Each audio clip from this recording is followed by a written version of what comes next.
to the house, the one they talking about, word of mouth. The boxing Playhouse, without a doubt. All the latest and greatest boxing news, that's what it's all about.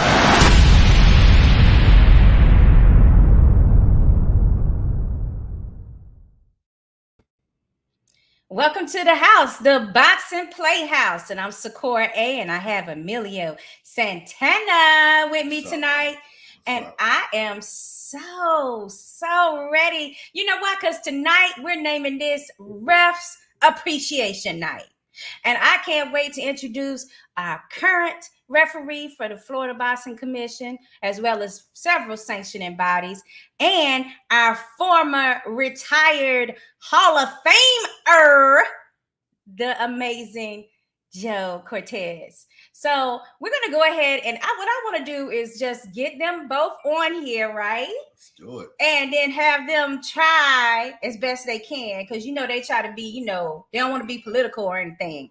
But we're going to try to get their opinions on certain subjects that are, you know, in boxing today with all the latest and greatest boxing news. So let's go ahead without further ado. And what we're going to do is introduce the amazing and also our friend and a Florida Boxing Hall of Fame special award. Yes. Nominee Christopher Young. Chris. What's up, Chris? What's going on? How you doing? Gotta start off right. We're gonna get right. Let's get right. Okay. You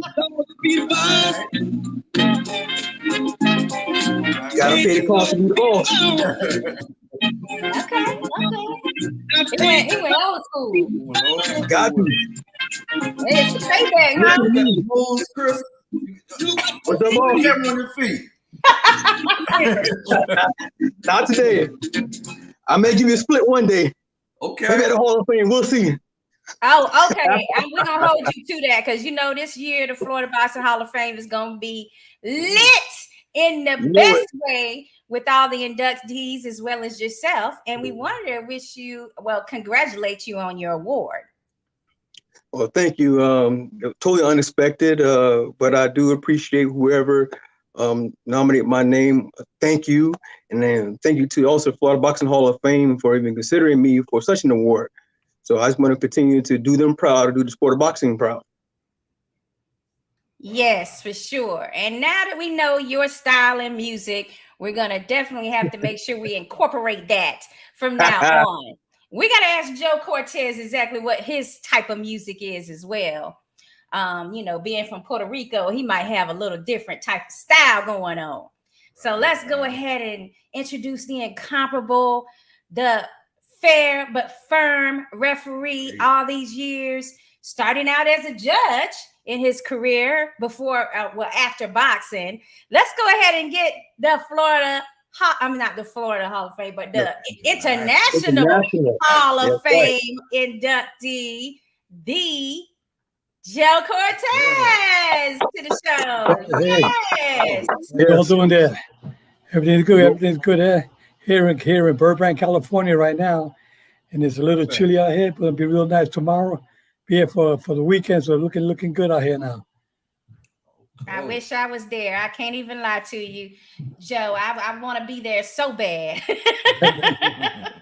You know how Florida is. It's like tonight is supposed to be like a lot of thunderstorms coming through.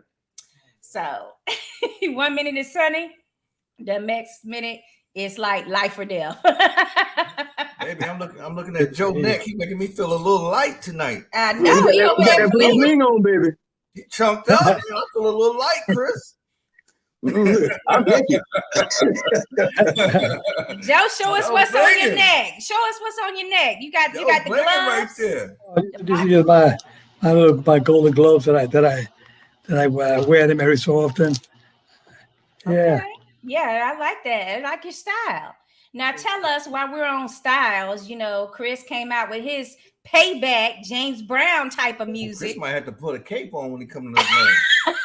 You put a cape on me, I go down on one knee, baby. Ring, Chris. Yeah, you know, Florida got them the light blue, you know, so he might have to come out with that light blue cape. Joe, I want to know what slide kind in the ring, Chris. Just slide in there. Yes, I want to know what is Joe. If you had a theme song, what would be your theme song? What is it that you like to listen to? Oh my God, there's so many good songs out there. I mean, after what I've been through the last year or so, last year and a half, I hear some songs out there now about being strong. Songs like I'm glad to be back. It just there's so many songs out there now, and now I listen to the words a little bit more carefully, than I did before. But now I can really appreciate life. I look at life a little different now because I saw the other side. I was just about gone, and I made it back. I said I can't quit. I get knocked down, got to get back up, keep going like a fighter. Right. But after that COVID hit me really bad, I mean, it was really bad. I mean, I was in the hospital for 5 months, but I'm glad I got out and was in rehab for a year. Up to this past Monday, I finished my last rehab, and I tell the people I feel like I'm back again. I feel like brand new. Well, congratulations. We didn't know you had just finished up your therapy. I mean, that was very scary. Some of the, photos and the prayers and things that we were seeing online, and everybody was really concerned. And then just to know that it's this COVID, situation, you gone through so much in your life. You done had all kinds of illnesses, boxing, refereeing, all this stuff. And then this is what it is that, brings you close to the brink of, passing away. I'm really excited for your new beginning. Well, when you're like a fighter, you can't quit. You're not a quitter, Anybody who fights knows that you got to keep going forward no matter what. And I think that helped me get through, of course, with my beautiful family, my wife and my daughters and my friends all gave me that support. It was rough though, but you couldn't get no visitors because of that COVID. They don't allow you to have any visitors, and being in that room for 5 months without having nobody from the outside coming in. It was kind of hard, but you got to be like a real tough fighter to say, I got to make it. I'm here for a reason. I'm back again now, and I'm going to enjoy life now, and let's get it on right now. Like my man Mills Lane said, let's get it on. Let's get it on. I know you can't wait to get into things. One moment during boxing that I was really missing you is when there was the call with the boxer Franco, I believe his last name is. And they wanted to use your new rule that you had just had them to implement with, reviewing the footage that's recorded, but you were in the hospital. The instant replay. So you were in the hospital, and I'm like, man, if Joe was here, he would have made sure that went right, all the way right.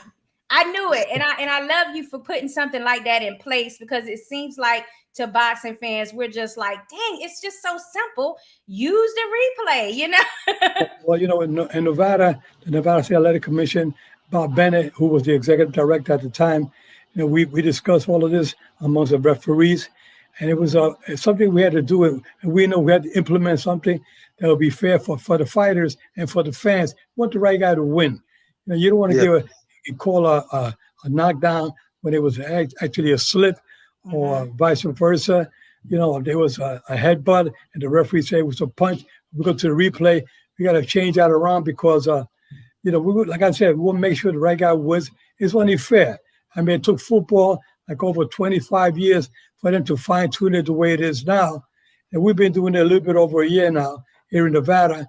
And I'm very glad that they got that ruling now. And I think a lot of fighters, promoters, managers, trainers, they'll feel a bit better now because they say every state around the nation and worldwide should have the instant replay, because you don't want to see a guy who worked so hard to become a world champion. He got to that level, then he loses it because the referee was on the blind side and he didn't see the headbutt and he thought it was a punch, So we made the correction right there on the spot. Wow. I'm sorry, I had the name wrong. It was actually a boxer, Malone. They're like two brothers. Remember, it was the fight where he actually punched his opponent. It was already a rematch because there was there was already like some controversy in the first decision. And then this was the second fight, and you had just gotten sick at that point. But you know, the point is that I know you would have got the whole thing right. It would have been perfect. And I'm just, like I said, I'm so happy that you actually took the time and brought it to the forefront, you know, and being the first in the country, besides Florida. I know that they also were looking at instant replays as well. But We have it now. yeah, so I think it's a good thing. I think that once they start watching how it works, like we started in Nevada, and people started, other commissions started seeing. Well, you know, I made a call one night with referee Celestino Ruiz, who was refereeing the fight, and he called it a knockdown, and I put up a yellow light because I had the headphones on, and I told the truck, put that replay back with that knockdown, and it showed that it was not a knockdown, it was a slip.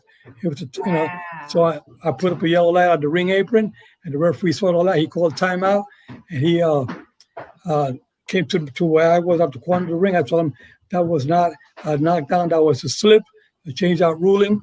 So then he told the judges, after further review, that was not a knockdown, that was a slip, and the judges all changed the scorecard.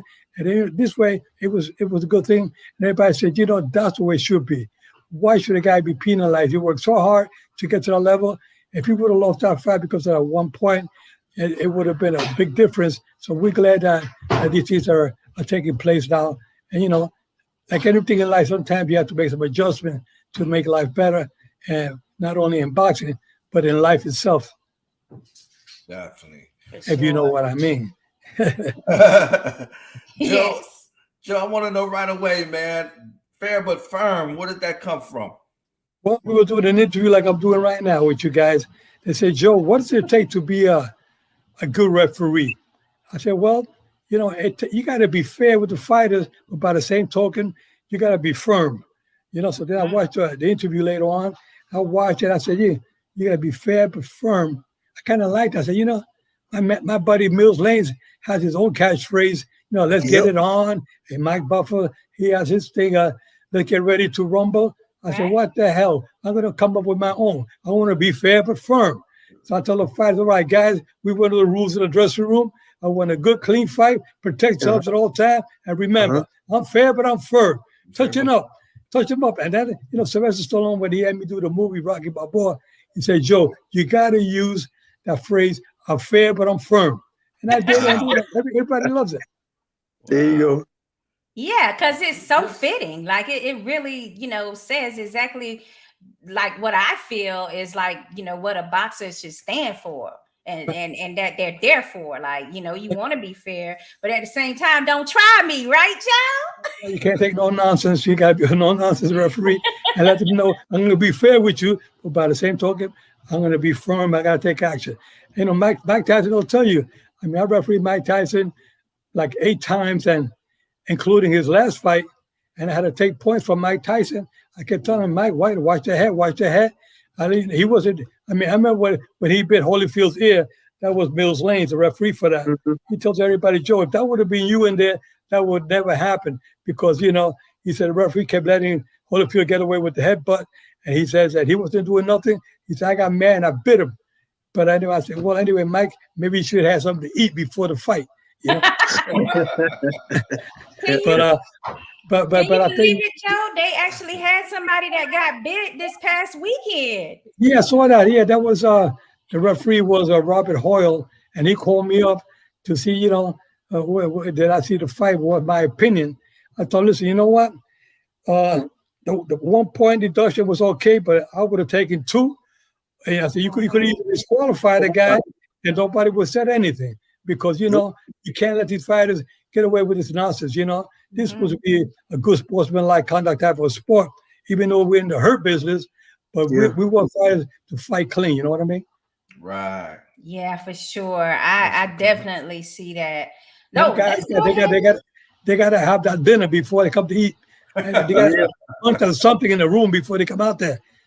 Right. What do you think is the reason for the biting? Besides, is it just pure frustration? You know, or do you think that boxing is like animalistic characteristics when they get in that ring? It's a lack of self-esteem. I mean, you got to have the confidence in yourself. The guy, he was winning, for what I understand.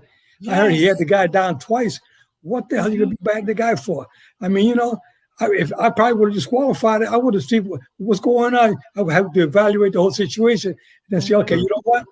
You showing no remorse. You got a nasty attitude. I'm disqualifying you. Put my hands over the head, and you disqualify him. Just like they do in baseball. In baseball, the umpire, you know, calls a strike, or he calls you out at the base, and you start arguing with the umpire. And if you really get nasty and you start using the 4-letter word, whatever, you know, the umpire will just say, out, you're out of the game. It's, you know, disqualify, throw you out the game. And that's the way it should be. You got to show some respect. Man, we had to have a clean sport. Like I said, we're in the hurt business. That's tough enough. Never mind somebody biting you on top of that. Yeah, for sure. I get exactly what you're saying. Chris, I mean, what do you think you would do if, you know, somebody like Jake Paul or somebody got in the ring and wanted to bite? I mean, is it automatic disqualification for you? Well, it's funny you said that. About 6 months ago, I did have that situation where a fighter bit another fighter. I forgot what the fighter's name, but the guy who got bit was Harold Caron.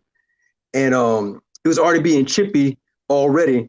And Harold dropped the fighter got back up. And then they went to the corner and something happened. And I just saw Harold retaliate and he hit him low. So I called time. So the knockdown referee says, Chris, he bit him. The fan says, he bit him. And I see a mark on Harold's neck. He says, that MF bit me.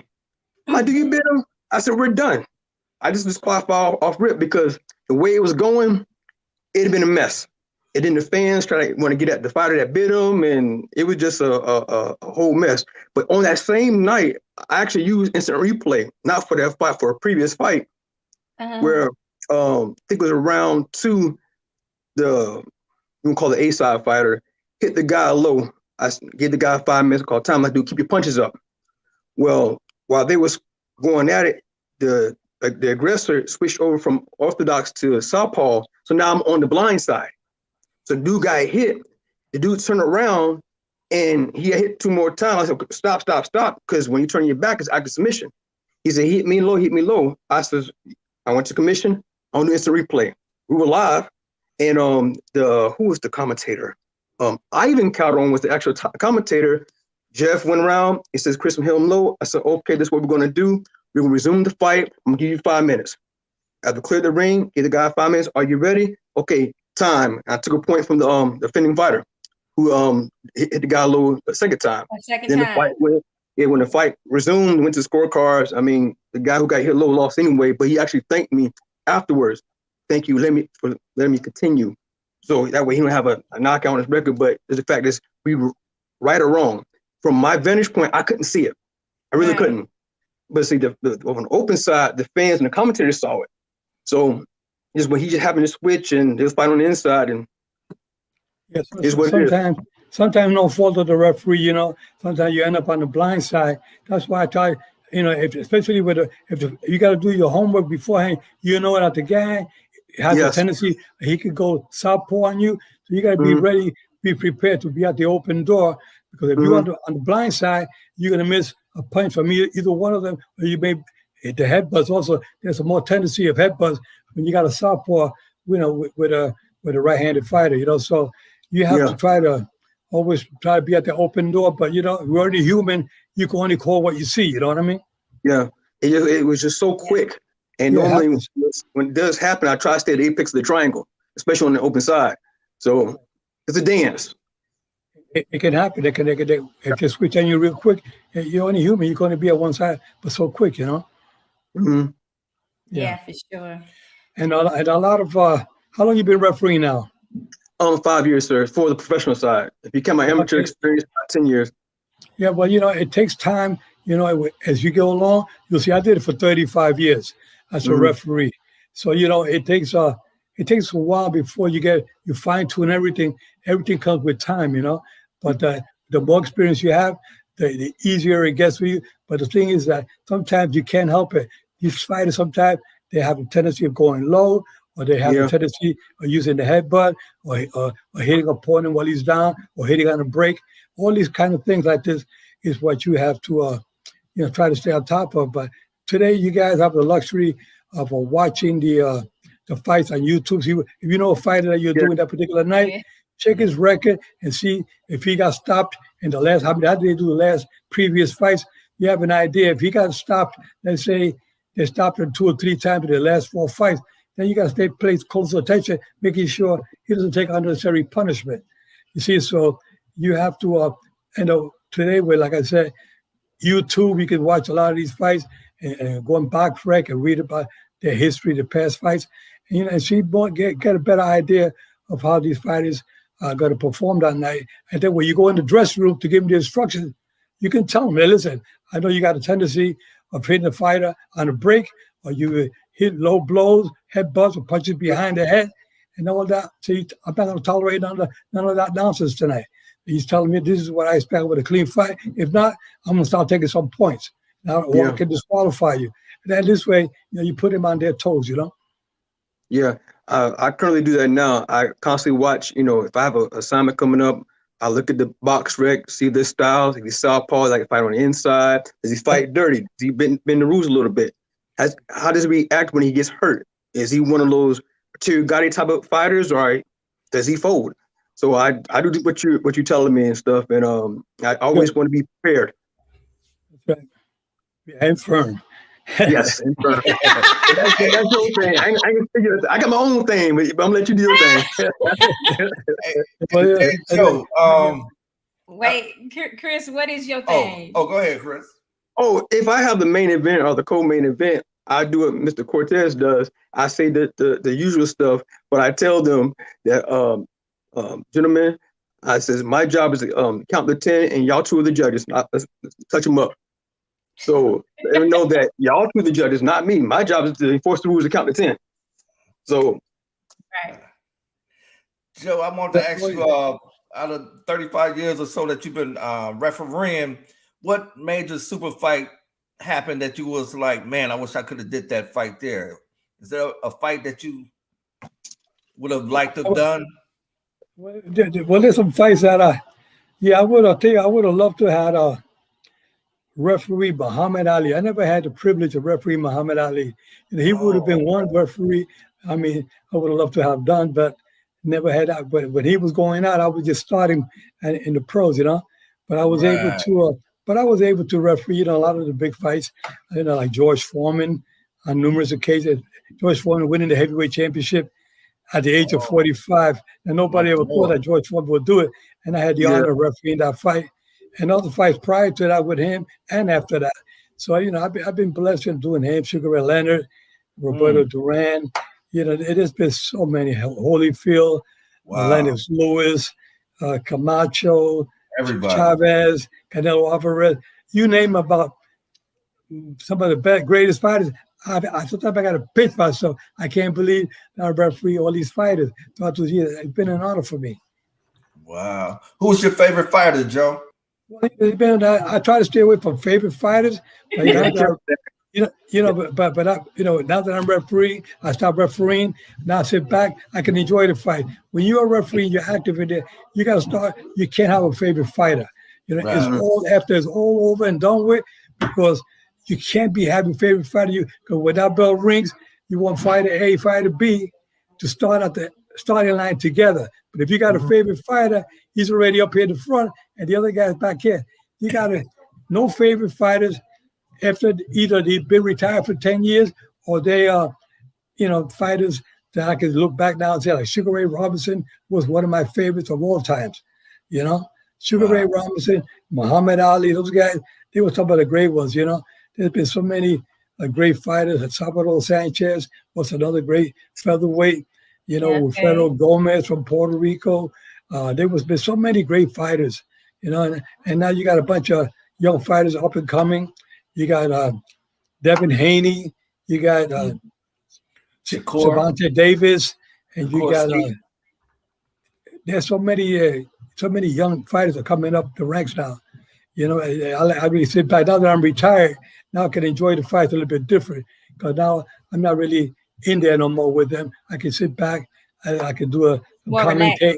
I can do some commentating as a boxing analyst and make some commentate on the fights. But I try to stay away from picking sides, because my mentality has always been be fair with the fighters, don't pick sides. So it's kind of hard for me to pick a particular fighter over another, even if I'm doing some commentating. I just like to see, from a referee's perspective, what a referee is doing, what he could be doing, But tell you, we all learn from mistakes, and as we go along, I like to watch a lot of fights, because watching other fighters out there, if they make a mistake, I say, "Oh, I'm not gonna make that mistake. I'm not gonna knock my brother for doing a job where he made a mistake." You learn from other people's mistakes, and that makes you a better referee. Without knocking your brothers out there, because one day it's not if, it's when. It's going to happen to you one day. Joe, we all make mistakes. Joe, you ever did any 15-round fights, or was that before your time? I did some 15-round fights. Yeah, I did my first 10 years. I did some 15-round fights. Yeah. Then they come down to 12. 10 years. You got to be in amazing shape to do them 15 rounders. Well, I'm still in shape now. After a year of physical therapy, I'm sure you are. No, really, you're right. You're 100% right. You have to keep yourself physically fit and mentally prepared for these fights, because you got to have physical condition. And ref, what I'm talking about, keep yourself back and trim, and you can move around that ring, and be quick. And especially if you're refereeing these lighter fighters who are quick on their feet, you got to stay up there, keep with the pace of the fight. But you can't be 2 or 3 feet behind, and then somebody takes a punch, takes another punch where you could have been in there to stop it. You don't want these fighters taking a punch too many. Mm-hmm. So conditioning of the referee is very important. Joe, is it true you making a comeback? Is that true? No. And when I make a decision, it's final. I like that now. That's what I like. I like that. You don't like if I have a loved one and I say, "Baby, you cheated on me." That's it. There's no second chance. Can't come back. It's over. Finito. Yeah, I like people that can make a decision and stick with it, whether it's right or wrong. Later down the line, you have introspect about decisions, but I like that firm decision. Like, you got to make a. Sometimes you make a decision, but you got to think it carefully. Don't be too quick, and sometimes making a decision, because sometimes haste makes waste. Right. You got to be a little careful sometimes when you make a decision. You got to make sure that you're making it right, because sometimes you be saying, "Oh man." Look, the other night, look at Will Smith the other night. He thought about it afterwards. I said, "Oh man, why did I do that?" See, he got a little too quick there.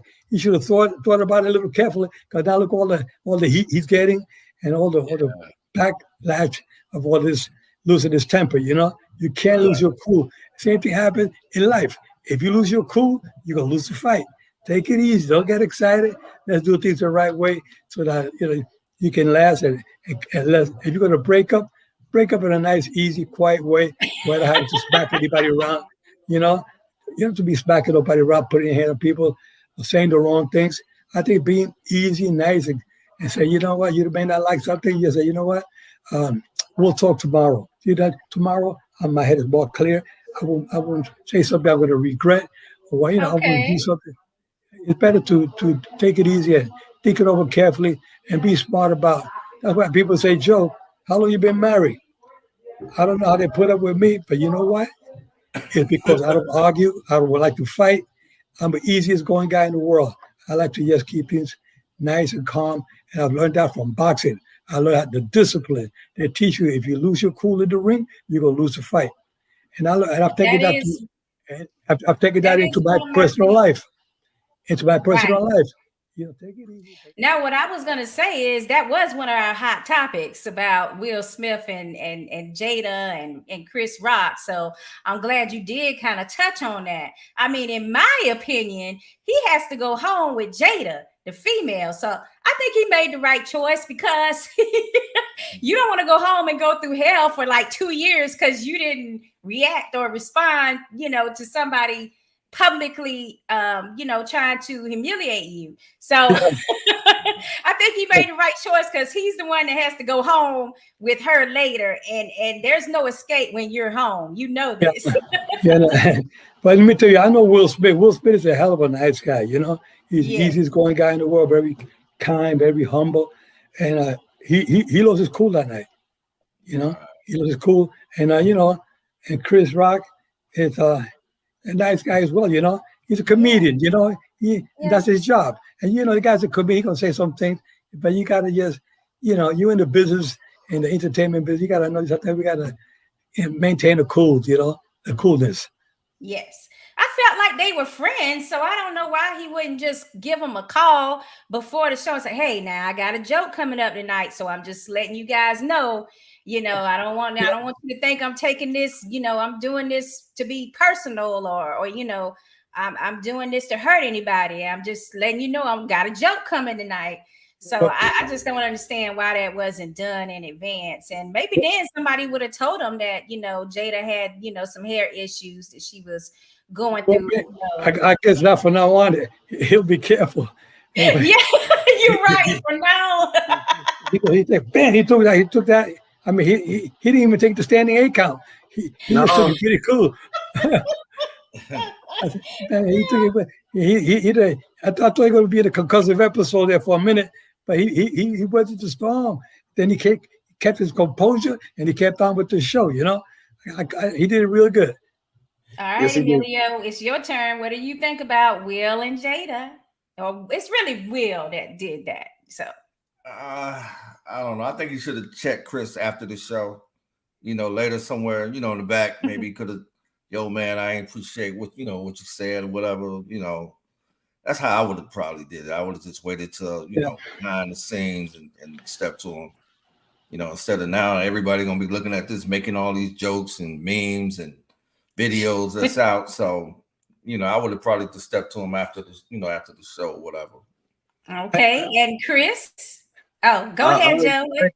I heard that they're going to bring Mike Tyson on next year to host the Oscars. Nobody going up slapping him, I tell you that. That's for sure. Say the same joke, huh? Ain't nothing gonna happen to him. All right, Chris, it's your turn. Tell us exactly what do you think of, you know, let's take Will Smith out the equation. If this would have been a normal fan that went up on stage and hit Chris Rock, would it be justifiable?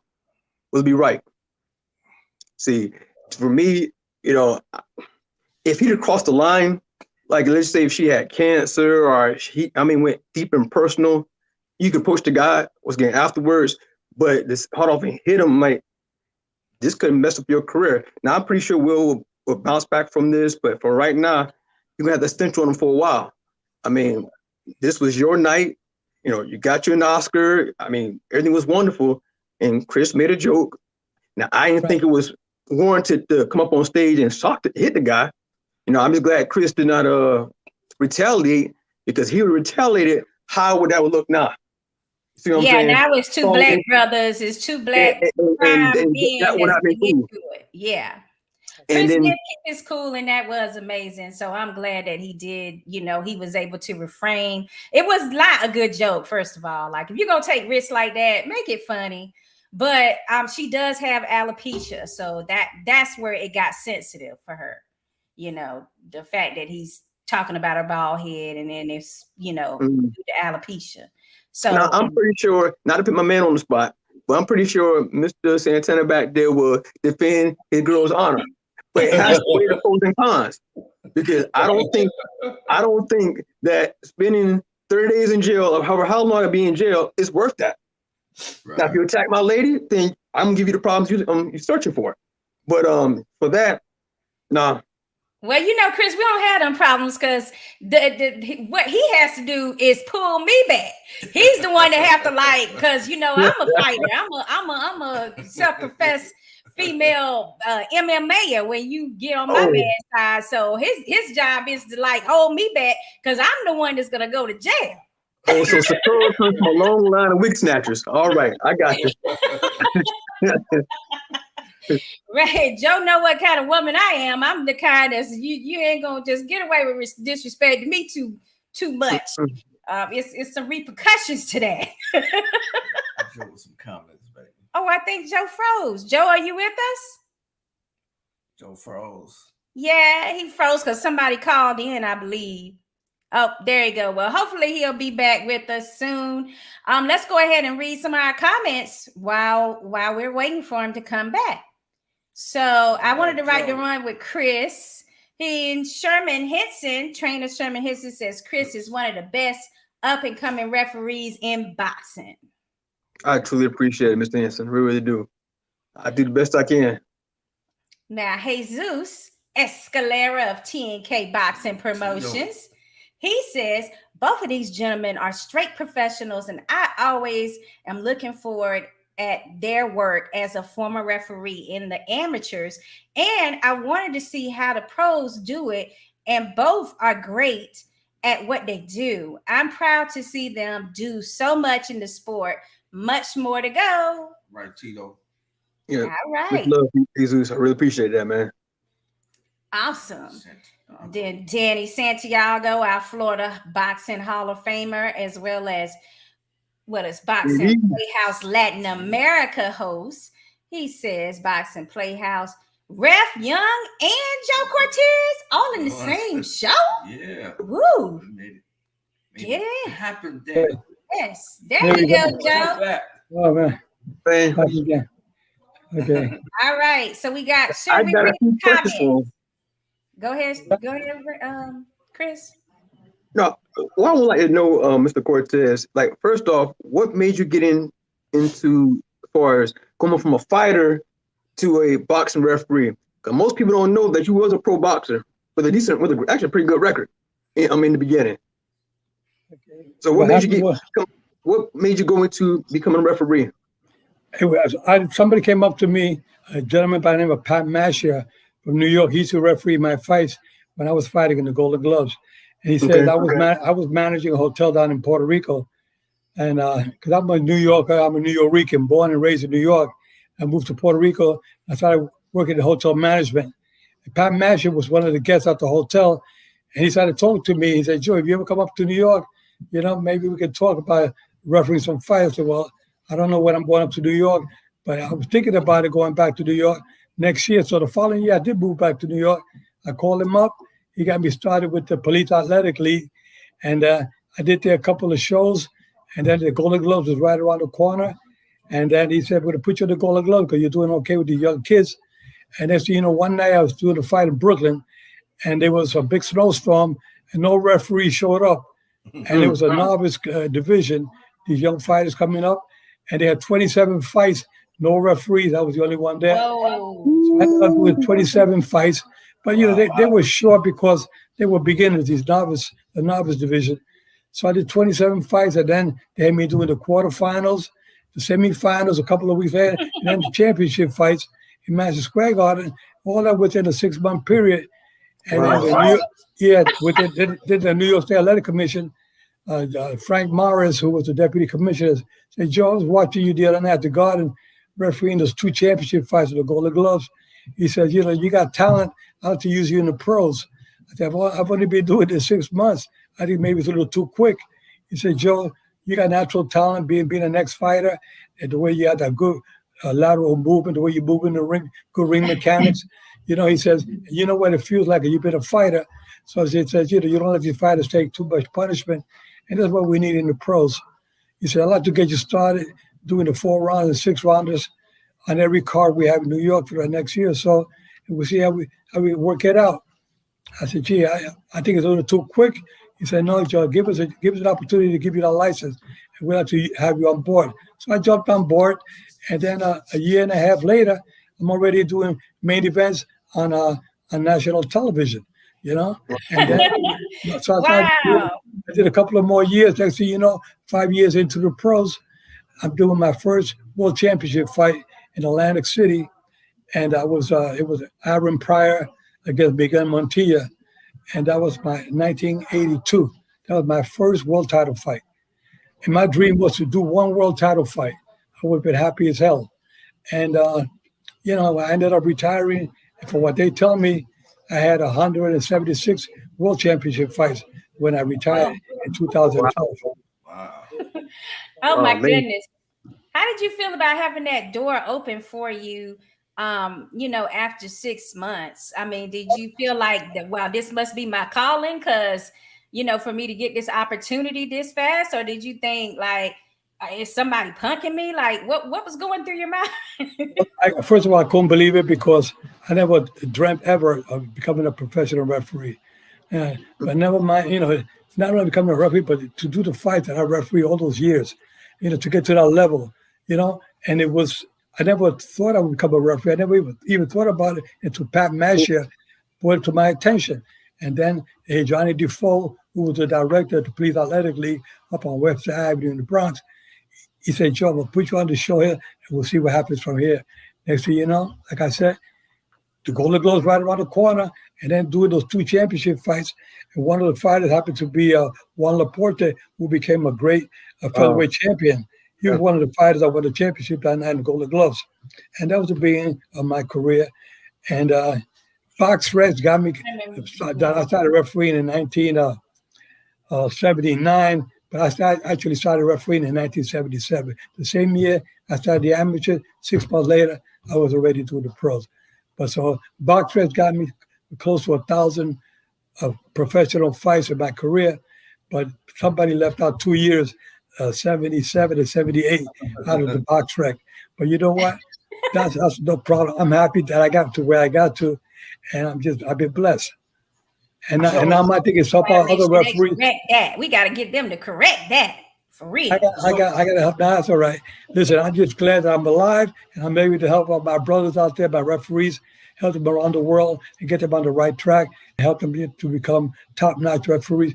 And you referees out there that are 5 years into the game, you got a long ways to go yet, but it's a beginning. It's something that you can go places. Just say, if Joe did it, I can do it too. Simple as that. Yes, that's so You sweet. can do anything you want to do it. Anything you want to do in life, you can do it if you give your time and effort into it. Yes, sir. Yes, sir. Yes, sir. Yes, you will. But when you get an assignment, I would like to know, because I have my own personal preparation, but how do you prepare? Let's say a week before the fight starts. What do you go through as far as maybe resting, exercising, eating right, stop drinking spirits?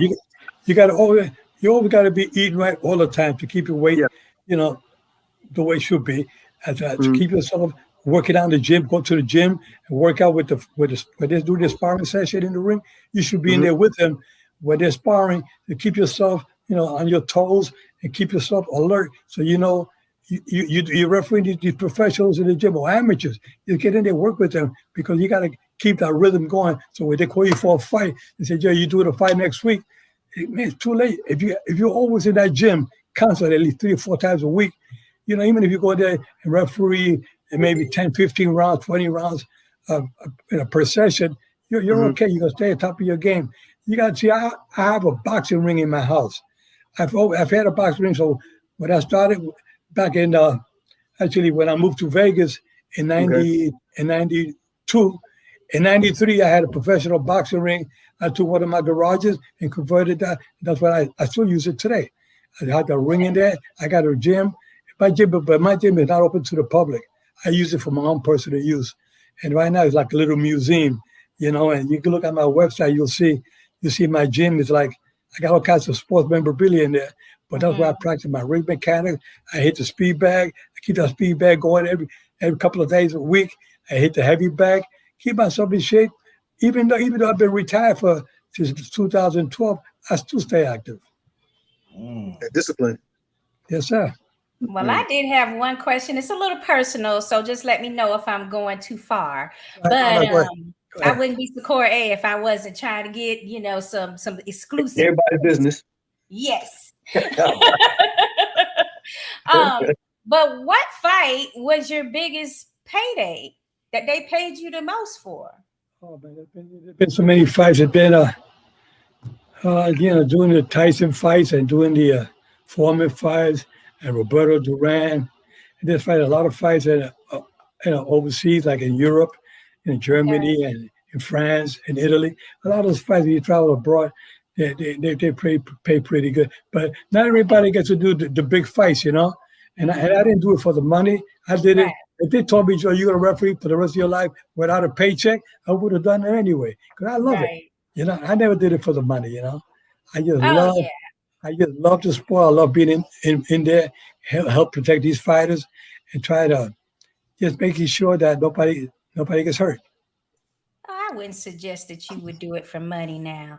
I was just only asking because I would like to, know about, which fights kind of give referees in general better paydays. I know the championship fights, but I'm just saying, like, but it's not all championship fights. It's like let's say the Tyson Fury and Deontay Wilder type of fight like that. You know, the Mike Tyson fights. You know, the big fights like that. Those are the fights where you're gonna make bigger paychecks. You get anywhere from 10 to 15, 20, 30, 40,000, depending. You know how what kind of fights you're doing, but it's not everybody makes that kind of paycheck. You know, there's just only a handful. So the mega fights make the mega money. Yes, and there's only a handful of referees that get to do that. Right. Joe, after you left the ring, is there any referee out there that you kind of see and like, yo, that man, he really, he's doing a great thing. You like what you see or whatever? Yeah, I have a bunch of referees. I have Russell Mora, Benji Esteves, Mike Ortega, Mark Nelson, Kenny Bayless, Tony Weeks, Robert Hoyle, Jack Reese, just to name a few the guys that I work with and I talk to on a regular basis, to keep them on their toes. Those guys, all names that I just mentioned, they're all household names today in boxing. Right. And Christopher Young. No, not Young, yet. No. Well, Christopher Young, he's going to get there. 5 years, no rush. Be patient. Just be patient, be cool. You'll make it. Believe me, you'll make it. It's just a matter of time. You give it all you got before you know. It took me at least 15 years to really get to that big level. It took me 15 years to get there. It didn't happen overnight. Now, with all the names that you just mentioned, I've watched these guys and looked up to them with you, of course, and Mills Lanes and Arthur McKinney as well. When you was coming up to the referee, and Richard Steele, yes. Who did you look up to when you was on the come up, sir? I'm watching Arthur McCanty Sr.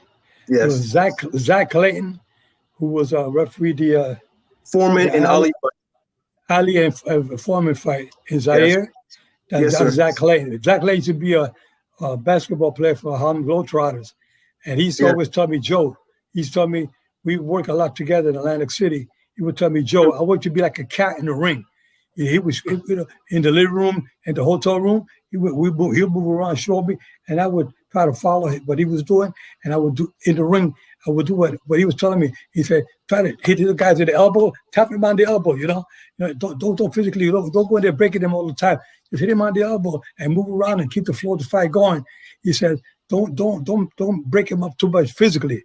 He said, just tap him on the elbow like I was doing. You watch the fight, Holyfield and Red Bull. I referee the first one and the third one, but you watch how I handle up those heavyweights. They're much bigger than me.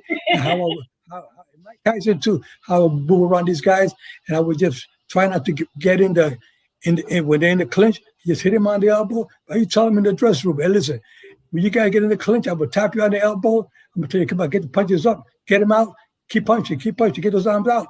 I mean, they hear you, and then keep the flow of the fight going. Roberto Duran told me, Joe, that night that I beat Iran Barkley for the middleweight championship, you were the referee. He said, you had me fighting on that. You won't let me clinch. You just kept yelling from the outside, but you told me in the dressing room, and I listened to you carefully. So did Aaron Pryor. Aaron Pryor said, Joe, when I got inducted to the Hall of Fame, he spoke that night on my behalf, before the day of the induction, the dinner ceremony. He said, Joe, he said, I know when I saw you that you're going to be the referee, I knew that I had to do my job as a referee, as a fighter, because I knew that you weren't take no nonsense. They get to know you after a while. They get to know that that you're in there to do your job. And if you got to take a point, you take a point.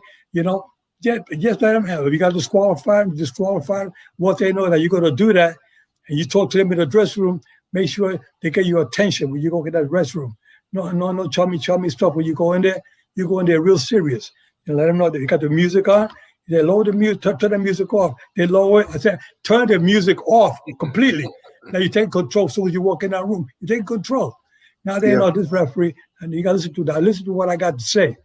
All right, so I want everybody here to be quiet. Now listen to me carefully. Then you give me the instruction. Wow, now they know this referee's taking control back in the dressing room. It makes your job that much easier in the ring. Yeah. Joe, did you ever have a Richard Steele moment where you had a bad call and people kind of got on you about it? Oh yeah. The people have got when Victor Ortiz fought Floyd Mayweather, you know, Victor Ortiz butted Mayweather and cut him on the mouth. You know, so I stopped the action. You know, I said, you know, he hugged Mayweather, hugged him and kissed him. First time, did the second time, did it the third time. I said, come on, let's go. I said, time in. And he went to hug him again. Mayweather clocked him and knocked him out. Everybody got on my case. He got on my case. Don't get on my case. You know, he was out there trying to do something that was unethical. You don't do unsportsmanlike kind of headbutting your opponent. But the fans that love Victor Ortiz and hated Mayweather, they got on my case about it. Wow. Oh, okay. What I mean, they wanted you to do what? I mean, he was already knocked out, and it's protect yourself at all times. You got it. Keep your guards up at all times. Okay, we do got a lot of comments for you, Joe, I have to say. First is, it's on the Boxing Playhouse, but one of our colleagues, CJ Hooker, he had a two-part question. Dave, you want to read it? He said, why did you stop fighting with a 10-1 record? And what was the greatest fight that you ever was a part of as a referee? I stopped fighting. Boxing got me as 10-1. Actually, I have 18-1 as a pro. Some of the fights I had in Mexico and I recorded back in those years. But I just didn't have the right management. I was a bantamweight fighting back in those days, and bantamweight was not making any money. Right. And I got married, and I just said to myself, I better get myself a real job. I had 2 girls at the time. I said, you know, and I decided to pack it in, and that's why I retired. But what the greatest fight I ever referee, I'll tell you, it was, I would say, Roberto Duran. Iran Barkley was one of them. You know, Chavez and Haugen with 136,000 fans. That's another good fight. But Roberto Duran, and I also did Sugar Ray Leonard with Camacho and Evander Holyfield with Riddick Bowe 1 and 3. And, you know, there's just so many great fights I referee. Maybe 176 of them. You forgot Rocky Balboa and Mason Dixon. Yeah, the movie. Exactly. It took us 6 days. It took us 6 days to film that movie. Wow. You know, just a boxing scene. Just that fight. Okay. Wow. That's interesting. That's more comments. Yes, we do. We got Danny Santiago. He says someone that bites. Oh, he's talking about the biting situation. Someone that bites is a combination of fear and frustration. And then it happened. Yeah, when Mike Tyson, when I did him his last fight that he fought against Kevin McBride, that I had to end up stopping. He was frustrated. He headbutted Kevin McBride intentionally, had to take 2 points from Mike Tyson. He was trying to break his arm and the clinches inside. I mean, he was frustrated and he was fatigued. And we had stopped the fight not because he was getting beat, but because he was so fatigued he couldn't go no more. And Jeff Fennick, his trainer, said to me, Joe, I could see it in his eyes, but he said, that Mike can't go no more. So I just waved my hand over my hand. I stopped the fight. But you know, that things happen when you get frustrated and you're not conditioned. That's what happened. I was going to ask the question that's opposite of the one Emelio asked earlier, which is, were you in a referee situation with some fighters and you didn't want to be in that predicament? Like you wish you weren't the referee in that fight? Well, I've never been in that situation. I've always had a lot of fun being in those fights. I never really, I never had no regrets. Okay, Chris, have you had one of those situations where you're like, I wish this could have been assigned to somebody else tonight? Sometimes when you're starting on it, like like Chris, when you're starting out with those 4, 6 round fights, man, these guys are crazy. They break the rules and everything. You say, oh my God, why am I doing this? But that's what makes you a better referee. Yeah. Without saying a particular fight and everything, there was one exhibition I was a part of that I wish I was not. Yeah, okay. But I'm happy, with the summons I do get. But there's one particular exhibition that I was assigned, I wish I did not get assigned to. But I did the best I could under them circumstances. Okay. Hey guys, listen, you know what? You guys got to alone. forgive me, but I have a dinner engagement to go to. They're waiting for me. Sure. I'm about to say goodbye, guys. But it was a pleasure being on the show with you guys today. Appreciate it, And I hope to Thank see you you. guys in the very near future. And Danny Santiago and Chuck that was out there a little while ago. All my friends, my fans, I love you guys. I'll talk to you guys soon. All Get me right, back Joe. on again. Okay? You take care. God Yes, bless. definitely. Please come back. Thank Thank you. you so much. Thanks so much, Tell Joe. everybody in your family that we all said hello. And please make sure you come back and answer some of these questions that these people have for you. Okay. You got it, guy. All right, Joe. All You right, take care. You too, now, sir. Okay, Thank you. bye-bye. All right. All right, Joe Cortez is out for the night. Amazing. I love having him on because he's going to give it to you straight. He is not full of any BS. And No. on top of that, I mean, he has a love for the sport, period. Like, I love talking to people that also have just a passion for the sport. And it definitely comes through when we see him. And thankfully, he's here with us to share some of these moments with us still. Yeah, because I had quite a few more questions I wanted to ask him, but that's okay. I'll wait till next time. I know. You got to get Joe back again. And Sherman, he talked about Juan Laporte. This is a trainer. Sherman was a trainer for Juan Laporte. He was just talking to me about this earlier where he trained him in Arizona. So, I mean, I wanted to get some of his questions in as well. So maybe next time. Maybe next time. If it happens, hey, I'm there. So, what we're going to do.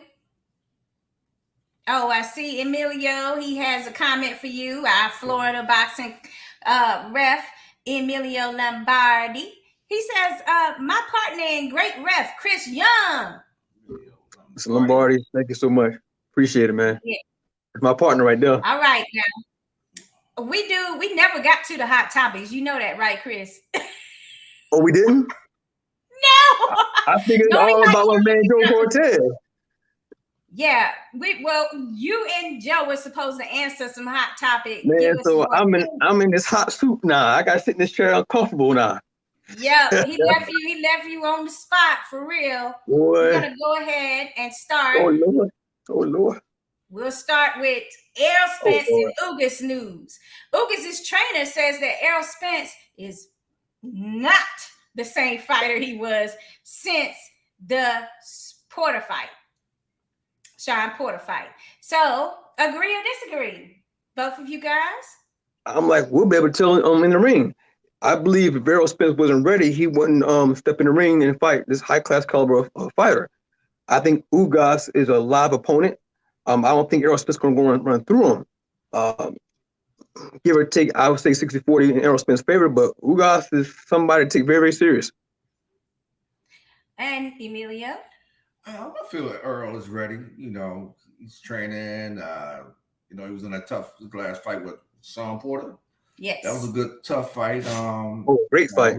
Yeah, and he's had time to heal after that accident and all that, and I think he's focused, and I think he really wants to unify them belts and eventually fight Bud Crawford. So I don't see him looking Ugas. I think it's going to be a good fight.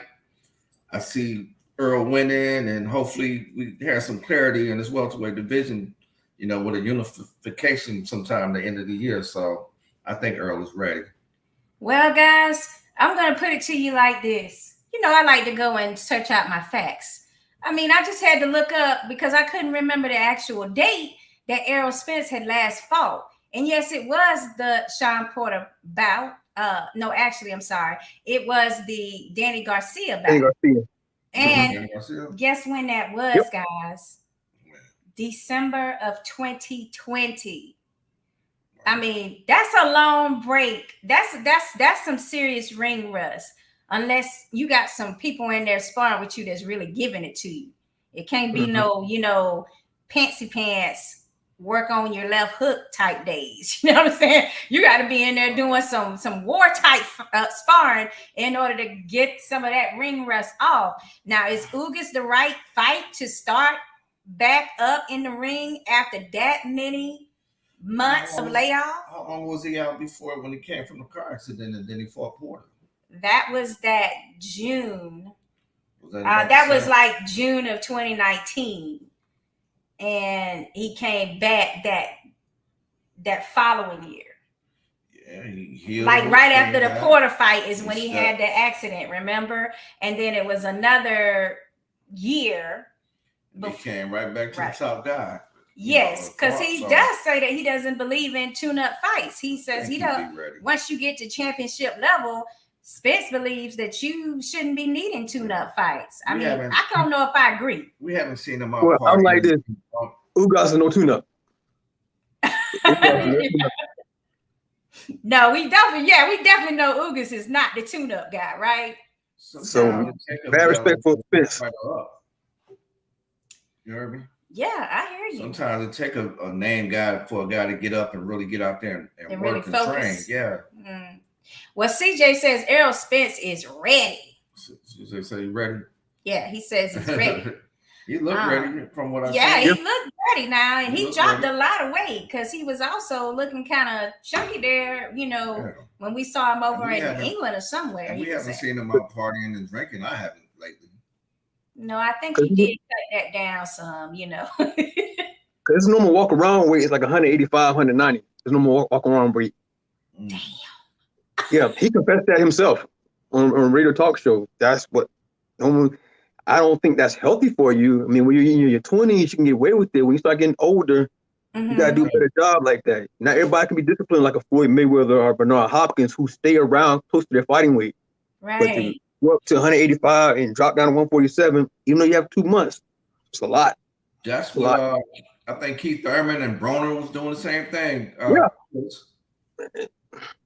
But does that go to the fact that they are not really 147 pounders? That's a whole other surgery on a whole other day. Trust me. Yeah, okay. You know me, I gotta go with the deep introspect. Yeah. Real 140. from their height, I think they're real 147 pounder. They just put on all that extra weight, you know, eating, and you know, they don't really like Floyd was always staying in the gym even when he wasn't fighting. He stayed in shape. A lot of these guys after they fight, man, they stay away from the gym for a couple months at a time, eating, and you know, and that's how they put on all that weight. Yeah, I mean, I can't fault them for wanting to eat after you done been through some of them harder training camps, and I mean, but it is a part of their profession, and if they, you know, that's why they say it's a boxing culture. That's why I had to kill himself. Yeah, but it's like being in prison. I mean, not saying I've been in prison, but if you took away all your pleasures, you know, you stay away from the women, they say supposed to. You eat all the foods that you love to eat. I gotta be good for 2-3 months. And after I win, I'm gonna celebrate. I'm gonna get all the pieces, all the ding dongs, all the beer. If you drink beer, I'm gonna have it up. Yeah. And by the time I sign a contract and I'm looking down, I can't see my toes. It's time to get back in the gym. But you seeing that big number on that contract, you see on that table, it's showing like, and you like, dang, I gotta do this. I can't let this kind of money go by. See, with them heavyweights, Chris, they get a lot of leeway where they ain't really got to make weight, huh? No, not at all. So Henson says, trainer Henson said, this is a 65-35 fight. Ugas? What did he say? Ugas. Yep. He believes Ugas is going to win. Oh, wow. Yeah. It was surprising. Something went out on them, huh? Well, hey, he got through Pacquiao. I mean, that test, and you know, we've never really seen him fight the type of competition on the level of what we think Ugas is. So this is going to be the best test that we have with Spence on how good Ugas really is to me. I mean, because you can argue that Pacquiao is a great win, but at the same time, you know, he retired right after. So how much of that was age and stuff in that scenario, we'll never know. But at the same time, Ugas and Spence should be, yeah, it should be more even, like competitive. I think it's a 50-50 fight myself. Minus the ring rust. All right, let's see what CJ is saying. And he says, I hope y'all going to Kambosos versus Haney on June 5th in Australia. That's going to be a fun one. Who y'all got? You got to check the tickets out, too. The tickets looking like CJ. Yeah, we got to see who going to pay for it. That's what we got to see. We going to see which one of these promotional teams want to have boxing Playhouse there, right, Chris? There you go. Well, I mean, personally, he's asking all of us, who do we got in that fight? Kambosos versus Devin Haney. Dang, you know what? That Kambosos was very surprising and shocking. And there again, we have a situation where we just don't know. Competition-wise, I don't want to take anything away from him, but competition-wise, we don't know where T.O.'s head was that night. We don't know physically how he was. Well, we kind of do, because he went straight from there into the ICU of the hospital that night. So, I mean, there's some things that kind of like I want to find out. And Devin Haney is that type of fighter that's going to bring out the best in Kambosos. He looked really great in the fight against Lopez, but I reserve my comments about him really once I see him against, I mean, hopefully we see him against the best of Haney. Right now, I would lean towards Kambosos because I'm just looking at the competition for Haney, and I'm looking at his power. I feel like he has a lack of power, different from that of other lightweights in that division, especially a Gervonta Tank Davis. So, you know, Kambosos had a little kick behind his punches because he knew how to catch you when you're not really able to, you know, see what's coming towards you.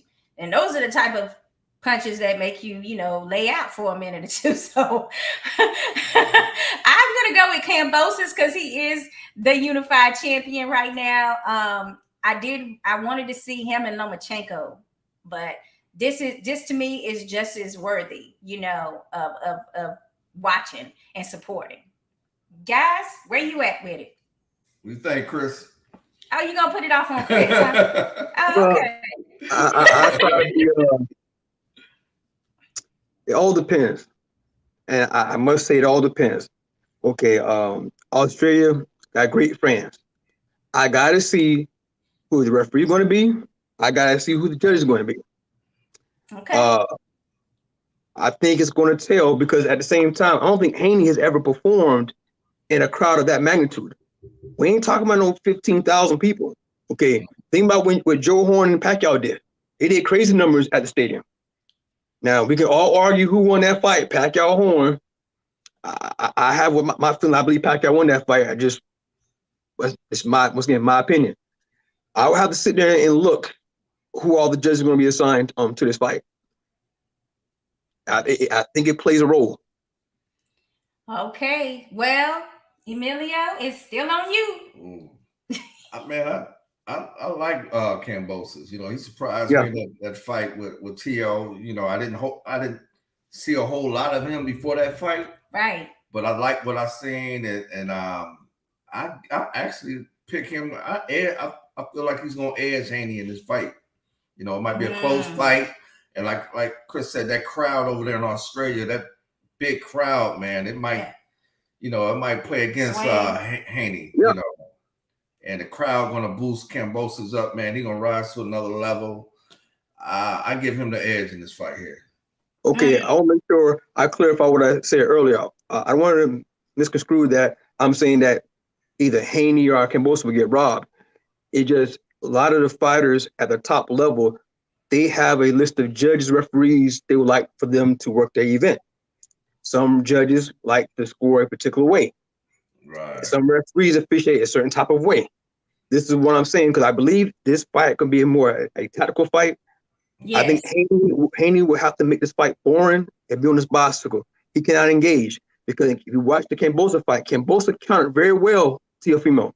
What Teofimo did, he came and tried it. All Teofimo wanted to do was knock the guy out. That was on his mind the whole entire time. Big mistake. Okay, I think that was a wrong tactic for him. So every time Teofimo threw something, Dewey had something for him.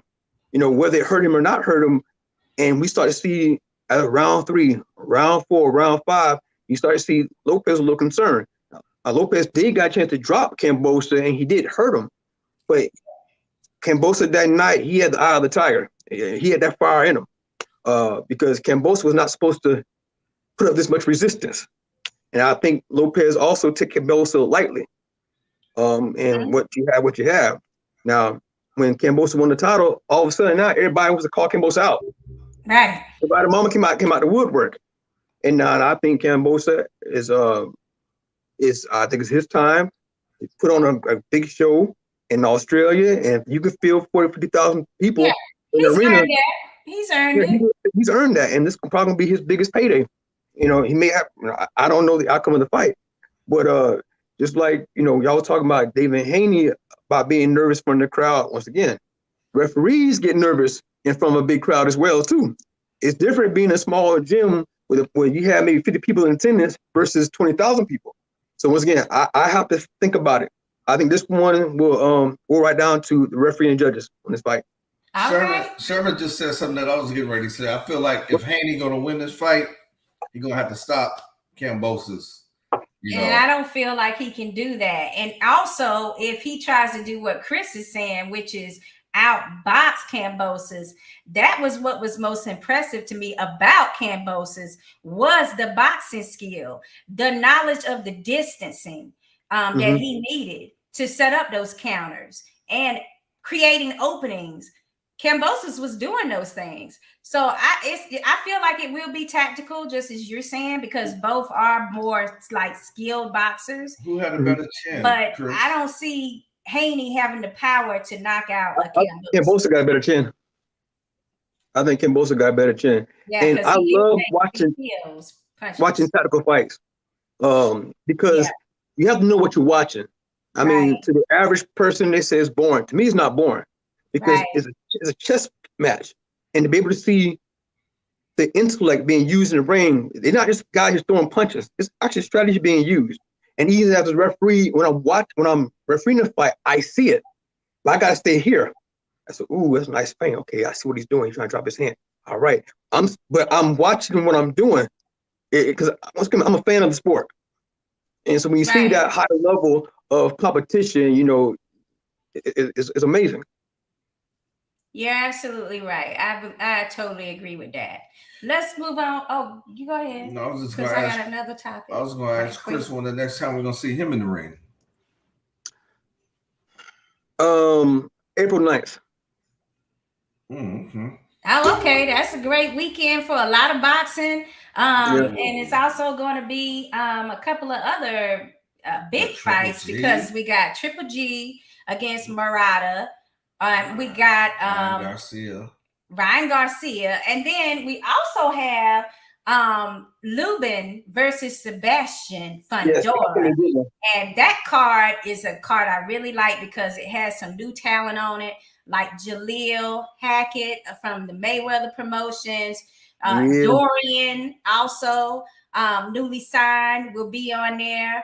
And that's a Showtime card on the night. What's that card held at? It's I don't even remember where. Let me see. Oh, I can't see what it say. Is that it right there? You know where that card at, Chris? Is that it down there at the bottom? I think it's Vegas, isn't it? Oh, it says the theater. So that is New York. No, New York. It's the theater at it's either the Cosmopolitan or it's that new Virgin Hotel that they've been having fights at lately. Where's that at? New York got a theater too. Yeah, it's not in New York because Javante Tank Davis, that's the one that's gonna be in New York with PBC. So I feel like that is a great night for boxing as far as fights are concerned. I understand that there's also going to be Antonio Tarver Jr. fighting here in the Tampa Bay area that night.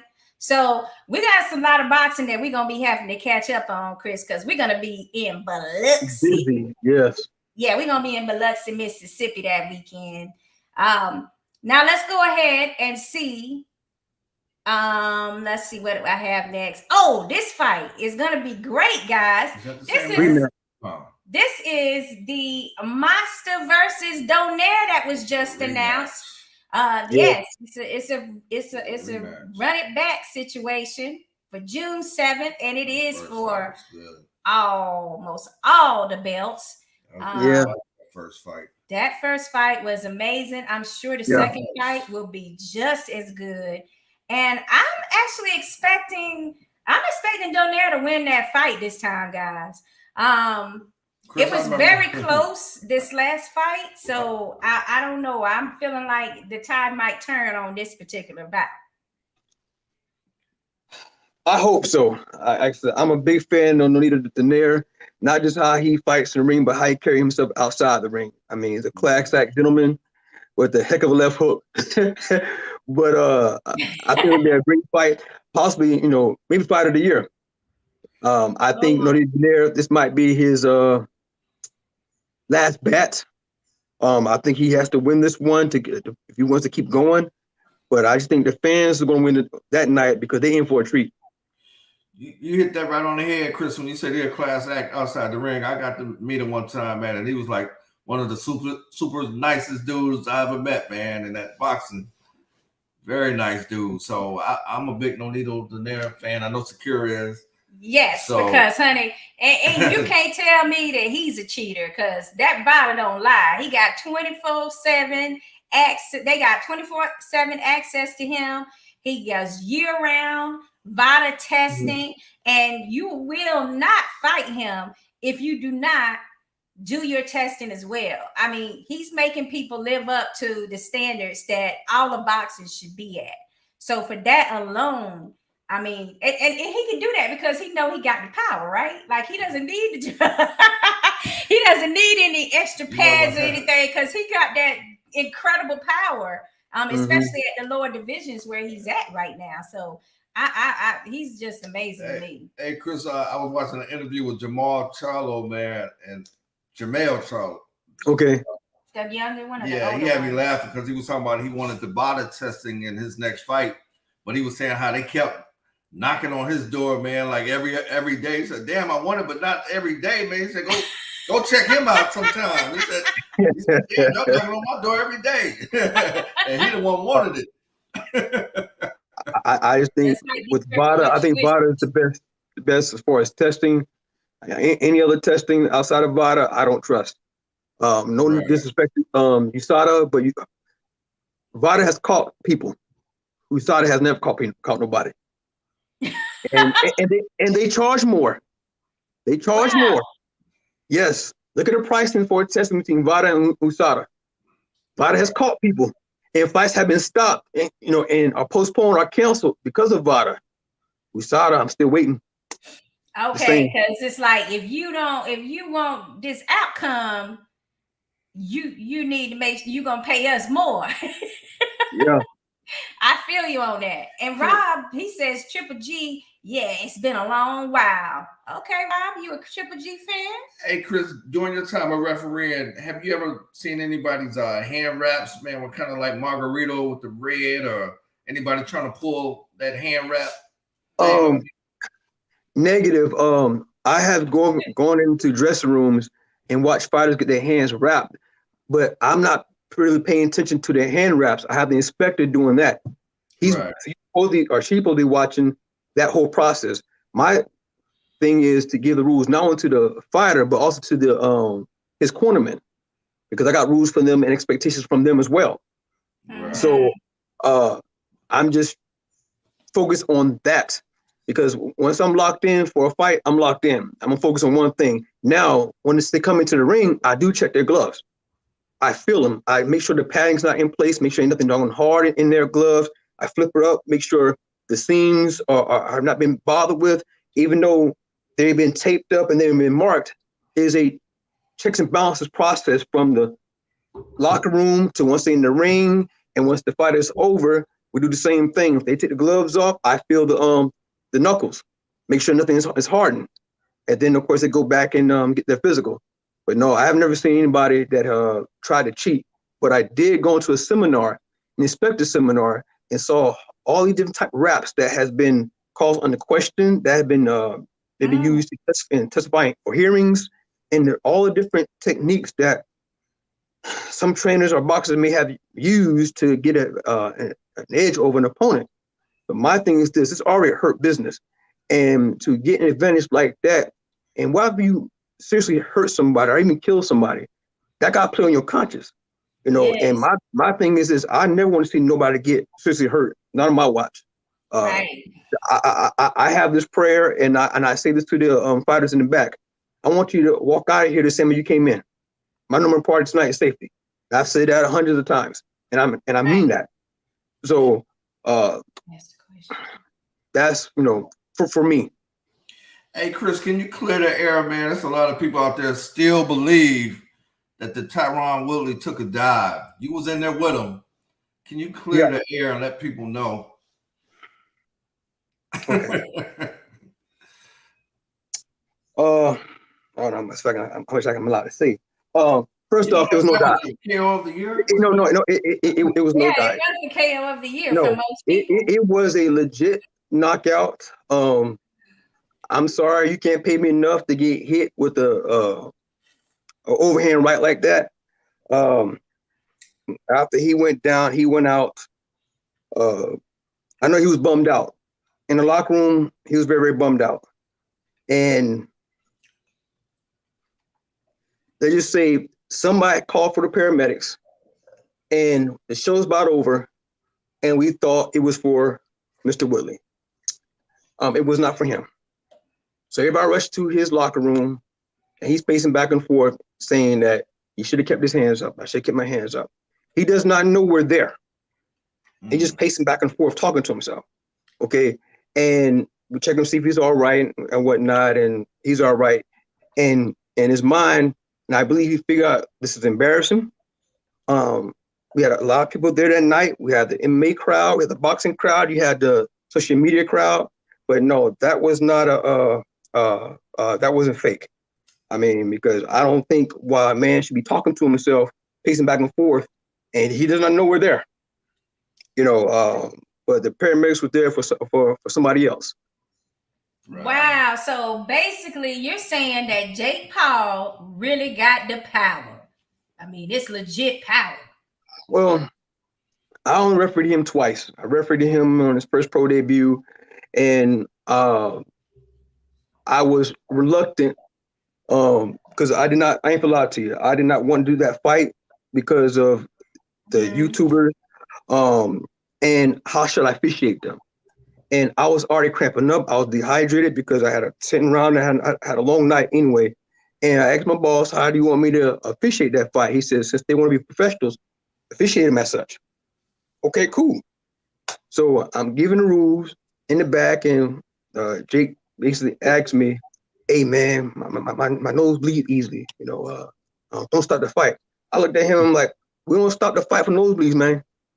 So, hey, so he went in there and did what he had to do, and I think his jab was better than expected.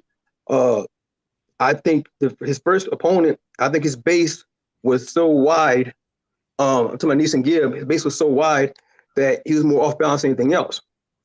Right. Now, when he fought he fought Tyrone, I didn't think that he could knock out Tyrone, knowing, Tyrone's a MMA fighter. Granted, he's more MMA, but welterweight champion, long time, even though his days are past him, the guy was still in his 30s.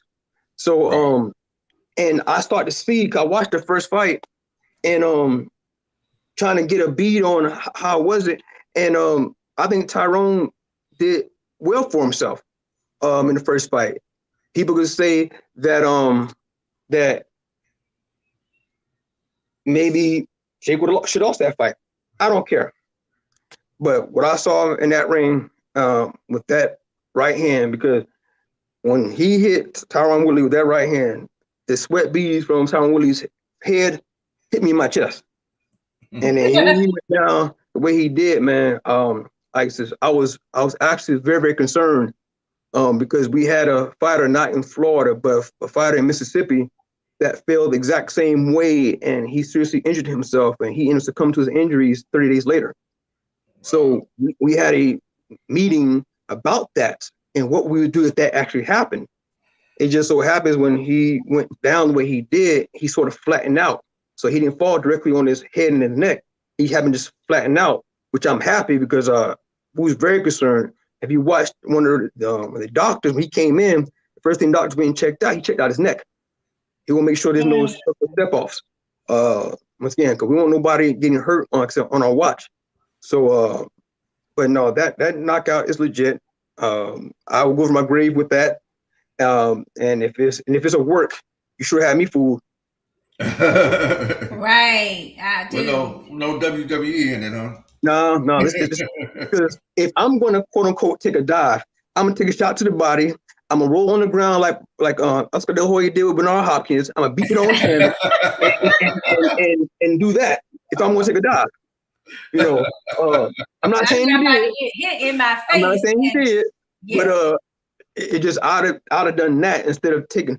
Okay, you hit me the full flip. I mean, unpulled shot from a 200-pound man. You crazy? Yeah. So Jake Paul got the power, guys. Stop coming up with this fake stuff that it was fixed and all of this other shenanigans. It just didn't happen that way. They were eventually going to have to start calling this man a boxer. Once he fights a boxer, I don't care if the guy's 4-0 or 5-0. Don't care, because I look at it now, especially in boxing. I see, you've seen it on Sakura. You pay attention. You have some fighters being billed, and they'll put them in with an opponent.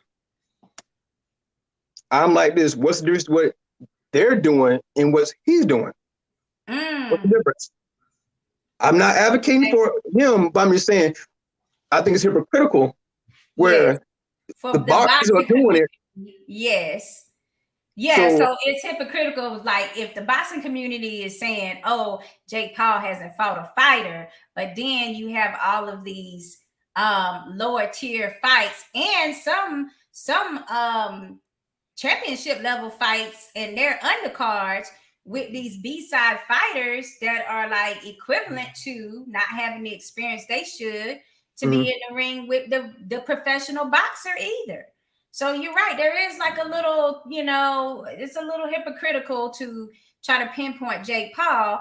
Now, the thing about Jake Paul that I feel is unfair is he did have a fight scheduled with a real boxer. It just fell through and it was out of his control. So it's not like he's not. Now people can't say he's not trying, not Tyson Fury, but his cousin. Yes. His cousin, Now they can't say he didn't try to get a real, have a fight with a real boxer. He did. It just fell through. So because when he first started and everything, I'm not gonna lie to you, I was against, these quote unquote YouTubers coming into our sport and getting the paydays that these guys, try to fight their tails off or risking their lives for to get these paydays. But I had to step back. I'm like, what this kid is doing? I said, first off, he had the following before he got into boxing. And his followers have happened to cross over to watch him fight. So what he did, he brought his platform and teaching everybody else how to uplift your platform and how to promote yourself. Right. So, and he's allowing fighters who have not gotten that payday under somebody else's card and allowed them to build their platform. So even if you give me somebody, I'll take Amanda Serrano. Okay, she got a nice following. But if you put Amanda Serrano as the main event, once again, I think she's a fantastic fighter and whatnot.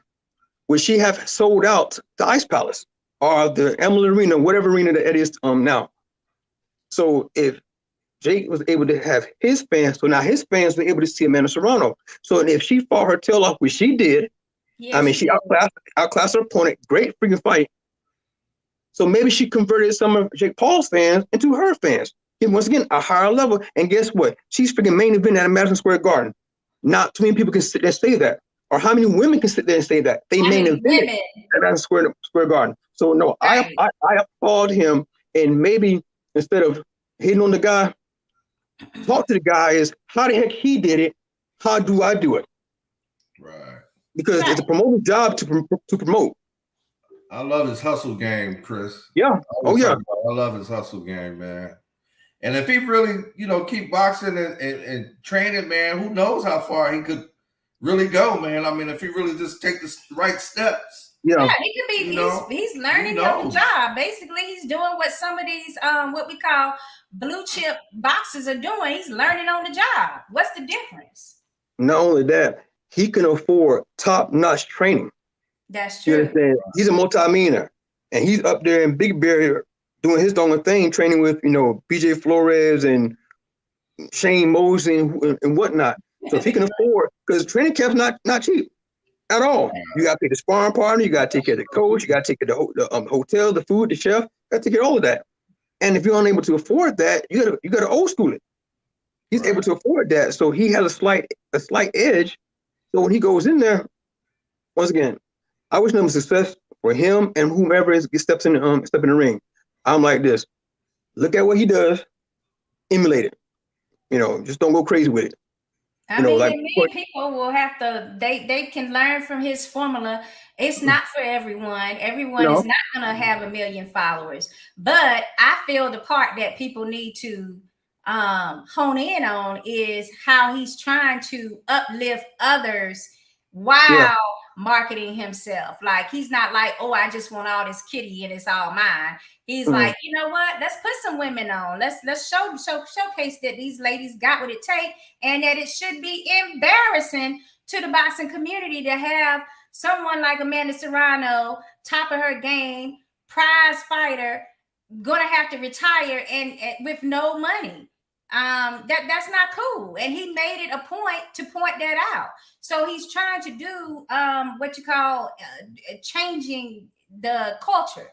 He's trying to do things that would change the overall culture and positively affect the boxing community long term. So anybody that want to hate on him, I think that's messed up. I don't understand it. I mean, he was picking at Dana White on how he do his fighters or pay his fighters. Right. I mean, and he can say that now because he's actually paying other fighters more than Dana White is. Like, you can't say nothing about somebody else's, what they do unless he can legitimately say, well, I've done it differently. So that's what make it different. But now he's talking about trying to get healthcare and pay the fighters more. I said, I don't know if it's a ploy or not, but I honestly think maybe this kid is on to something. I mean, once again, he's unique, he's different, but maybe he's on to something. People have been trying for years to get healthcare and benefits for fighters. And there's always been a stumbling block, because they consider fighters more like contractors. But I just think that if these fighters put their lives on the line, put their bodies on the line to entertain us, and there's people in their pockets getting paid off of them, we have to return the favor. We got to find out a way to, get them in a situation where they have a quote unquote retirement plan, or whether it's a 401k or a thrift savings plan or whatnot. Because after boxing, then what? I mean, what you're going to give me? Thing ovation when I come into the crowd, when I can barely hold my head up? I mean, it's sad. Look at people like Joe Louis. Look how the world did him. I'm sorry, look how the country did him. Let me start on that. There's been many other fighters, and now what? Oh, he was a great fighter, but he got another show for. Right. And he has to depend on, now you have boxers, they have to depend on the kindness of these nonprofit organizations to help pay their rent or help them with health care or try to get stem cell research, when it's something that had they had the keys and the knowledge early in their career, they might have been able to change that trajectory to where you're not relying on other people to, foot the bill for your living after your careers. That's not cool. And what job are you going to get if you suffer some type of, serious CTE damage? You're not going to be able to really have a really good job somewhere. People want you to be independent thinkers and problem solvers now on these jobs. And that's a sad fact. You're absolutely right. Now, Rob, he has a question, and we're just determined we're going to get to it before we wrap up tonight, Chris. Rob says, which fight was your most memorable to ref, Chris? Oh, my goodness, hard one. Let me see. That's really a hard one, man. Whew.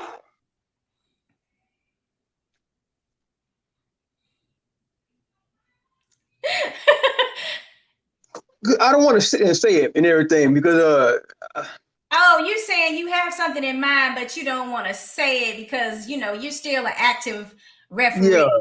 Yeah. Because even in my position as a referee, I may have probably crossed the line slightly, but because I'm always been a fighter first type of dude. Let's take care of our warriors. Because if it wasn't for them, I wouldn't be in the position I'm in right now. But no, I have some decent fights. Some fights, I wish. Once again, I'm my own worst critic. I try to have a flawless night. And if I don't have a flawless night, it bothers me. To you understand what I go through. But I'll sit there and probably put Jared Hurd and Luis Arias. Ain't too happy with that fight, but that was most memorable. Not in a positive way. It just with everything that went on in that fight, with the heavy downpour. And remind you, we're outside. We're in Miami, in an arena where we have the capabilities of closing the roof. We didn't close the roof. It rained so hard. You were there. That. I got drenched. Yeah, we got wet. Yeah, you were there. So, and we didn't have a solid canopy. The canopy had small holes in it, so the water came down. So we're slipping and sliding during the fight. And I think I had to call timeout 3 or 4 times just to try to dry up the water. Even Al Bernstein and everybody who's calling blow had the plastic tarps over their computers and headset. So first off, so they won't get their computer stuff wet, so they won't get shot by electricity. Right. And it was, and all the fans ran into the stadium. I said, I can't believe this. That was us. We were running. We was like, but we got halfway to cover. Yeah. And then it slapped some, so we just went back, But it still was like, yeah, I really wish they'd have just stopped the fight until they could clean, dry off the canvas it was and just restart, which sucks because it does sometimes change the outcome of a fight. It can change the outcome of a fight. A knockdown may not be a knockdown and whatnot. Like I said, that fight, I was the most for that.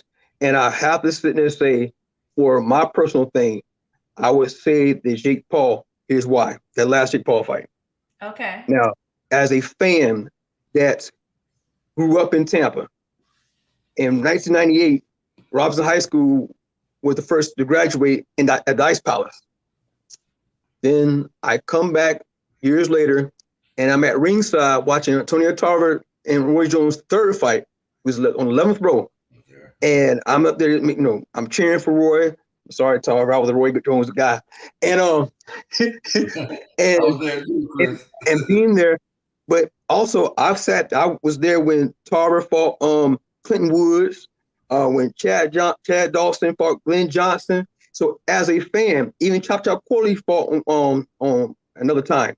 But then to come back to work an event in the Ice Palace where I walked across the stage as an 18-year-old to come back at that particular place and to main event a Showtime card, for me, that meant a lot to me. That meant a lot to me. Okay, I can understand. You can see what your hard work has gotten you to as far as your career in boxing. I could get that. Hey Chris, what's easier to referee, a regular boxing match or a bare knuckle? Bare knuckle. Oh, okay. I don't think, only because I think with boxing there's more you have to look at than bare knuckle. Bare knuckle, they're allowed. I'm not saying it's easy, but for me it's easier. The fight is fast. You almost guarantee the knockout or stoppage by cuts, but they're allowed to hold and hit. I can do underhooks, overhooks. I can do the half tie plum. I can hit you that way. It is boxing. It's actually the original version of boxing. If you go back in the past, some people may feel so different otherwise, but you would think that a boxer has an advantage over somebody, MMA fighter. I think with the allowing them to hold and hit, I think it neutralizes the boxers. Like Pernell Whitaker wouldn't do well, I don't think, in that sport. But if you had like an Antonio Margarito or Ricardo Mayorga, that type of style. Roberto Duran, probably. Roberto Duran, too. Yes. Matter of fact, even Errol Spence would do well in that sport. I wasn't doing that sport, but he'll do well in that sport. And I think these bare knuckle boxers or bare knuckle fighters have gotten wise now. They start to go more to the body instead of, because they crack their hand, hit the guy in the head. So you start to see a lot of more body shot knockouts and more guys going to the body. And women go to the body. But I respect. I'm glad you got on the females, because I did want to give a shout out to one of our bare knuckle fighting champions, Miss Christine Ferreira, the Misfit, who is now ranked #1 as the flyweight champion of her division after going down in weight. First of all, she's dominated in several different categories, and she, like I posted it earlier, she's one of the best fighters, male or female, that is in bare knuckles. And I just want to send a shout out to Christine for all her hard work, and I believe she deserves all the accolades that she gets. And it needs even more, actually. I feel like she is not marketed to the best, being that she is the best, for sure, female athlete in that sport. So shout out to Christine. I would have to give these fighters, these bare knuckle boxers, so much doggone credit, because it's a different mindset. It's not like MMA. It's not like freaking boxing. I mean, you have to understand, you about to get hit with these soup bones and everything. You mean in under 10 minutes, you're gonna be freaking cut up. It's just, and the women, I think they're freaking ferocious. It makes no sense. You have and if I come off as being misogyny or sexist, please forgive me, but you have these decent looking women that, and you can mess your face up for that. Once again, then I will never want to get an argument with you. If I let the toilet seat up, baby, I'm sorry. You know what I'm saying? I don't want no problems. It just different mindset. And actually, I applaud all bare knuckle combatants. Yeah, for sure. I mean, when it comes to bare knuckles, I'm definitely a fan. I know that Lorenzo, the Juggernaut Hunt, has a fight coming up soon, and he's going to defend his championship at cruiserweight for the first time. And I know that's going to be an amazing fight. So we definitely got to look out for that one too. What do you think? Oh yeah, definitely. I was about to bring up Lorenzo's name a minute ago. But, okay. Lorenzo is exciting. He comes to the ring with excitement. He brings excitement. So definitely, got to check him out. Well, Rob says all boxers should definitely have health plans. Yes. No doubt about it. And then Rob says, my friend's dad was a world champion of 114 pounds, unbeaten. He wanted, he wanted 120 fights. I guess he won 120 fights. And let's see, but his hands were much smashed. His hands couldn't take it anymore. And then Trainer Sherman says, I love bare knuckles boxing. And then Rob says, yeah, Sherman know how to wrap them hands properly in that bare knuckles. Yeah. And then Rob, if Sherman wraps your hands in bare knuckles, they do not break. They do not. They are good at the end of the fight. You don't need you don't have a broken hand, basically, the way he wraps them. And then Rob, he says, Patty Monahan. I'm sorry, Patty Monahan. Monaghan, Monaghan, God bless him, was one of the best bare knuckle fighters ever. Yeah, with that kind of record, he has to be. Let's see who else we got here. Let's see. Oh, Emelio was upset with you, Chris. He wanted you to give us the answer to that question. Come on, say it. Give it up, Chris. Give us the fight you most remember. Yes, he meant that. He's like, Chris, it's in the book. It's in the book, Chris. No, it's not in the book, man. I can't lie on that one, man. Luis Camacho, trainer Luis Camacho in Florida Boxing Hall of Famer. He says, hey, fam, BPH, brother Emelio, and First Lady of Boxing, my girl, Sakura. Aw, just watching the show. Yeah. Was one of my Still dancing. Still dancing. You say, right? Still dancing. That's my dancing boyfriend there. For the Hall of Fame, yes, sir. Yes. Let's see. Sherman says, Coach Sherman is in the house. This must be trainer and referee night. He said he just doesn't have any amateur experience where the other guys have to go through the amateur rankings to do that. Okay. Sherman is pointing out the differences between a Jake Paul, like a YouTuber that switches over to the sport versus, the boxers that actually start younger with the amateurs and stuff.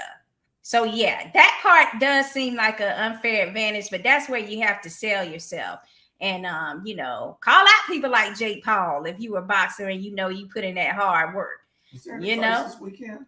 So I'll call him out for the payday. Right, just do it. All right. Who fight this weekend, Chris? I'm not working these shows. March 31st, no, April 1st.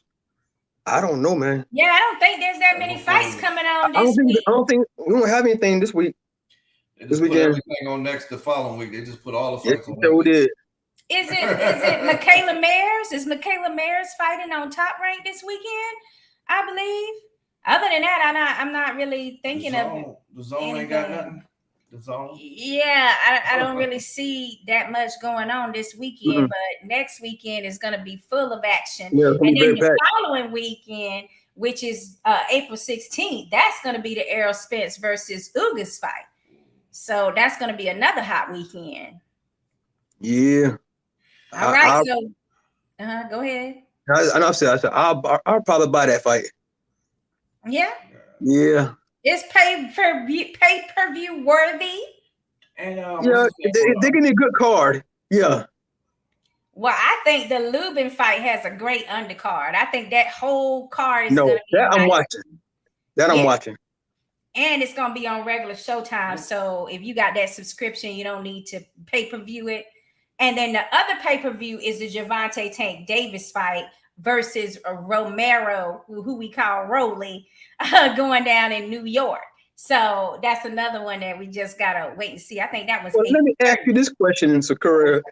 What's going on with your boy Gervonta Davis and Floyd? What's happening? I'm seeing talks that Gervonta's not happy. I mean, because I just saw him like, what's going on? I thought them boys like thieves. I mean, I didn't hear him say he wasn't happy. He was just saying that, for me, it just seems like he's saying it's at the end of my contract, and the reason they want me to fight Romero is to make sure that they get that in-house fight done. I don't know, but I believe that they promised Romero that Gervonta Tank Davis fight, and by it being the end of the contract, they can fulfill that before any new contract details or a new promotional team will be in place.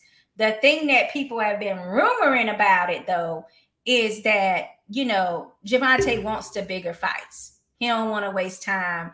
Well, it's not his preference to fight a Rolly Romero. You know what I'm saying? Like he would prefer it to go to one of the bigger fights that people have told him they want to see him in at lightweight.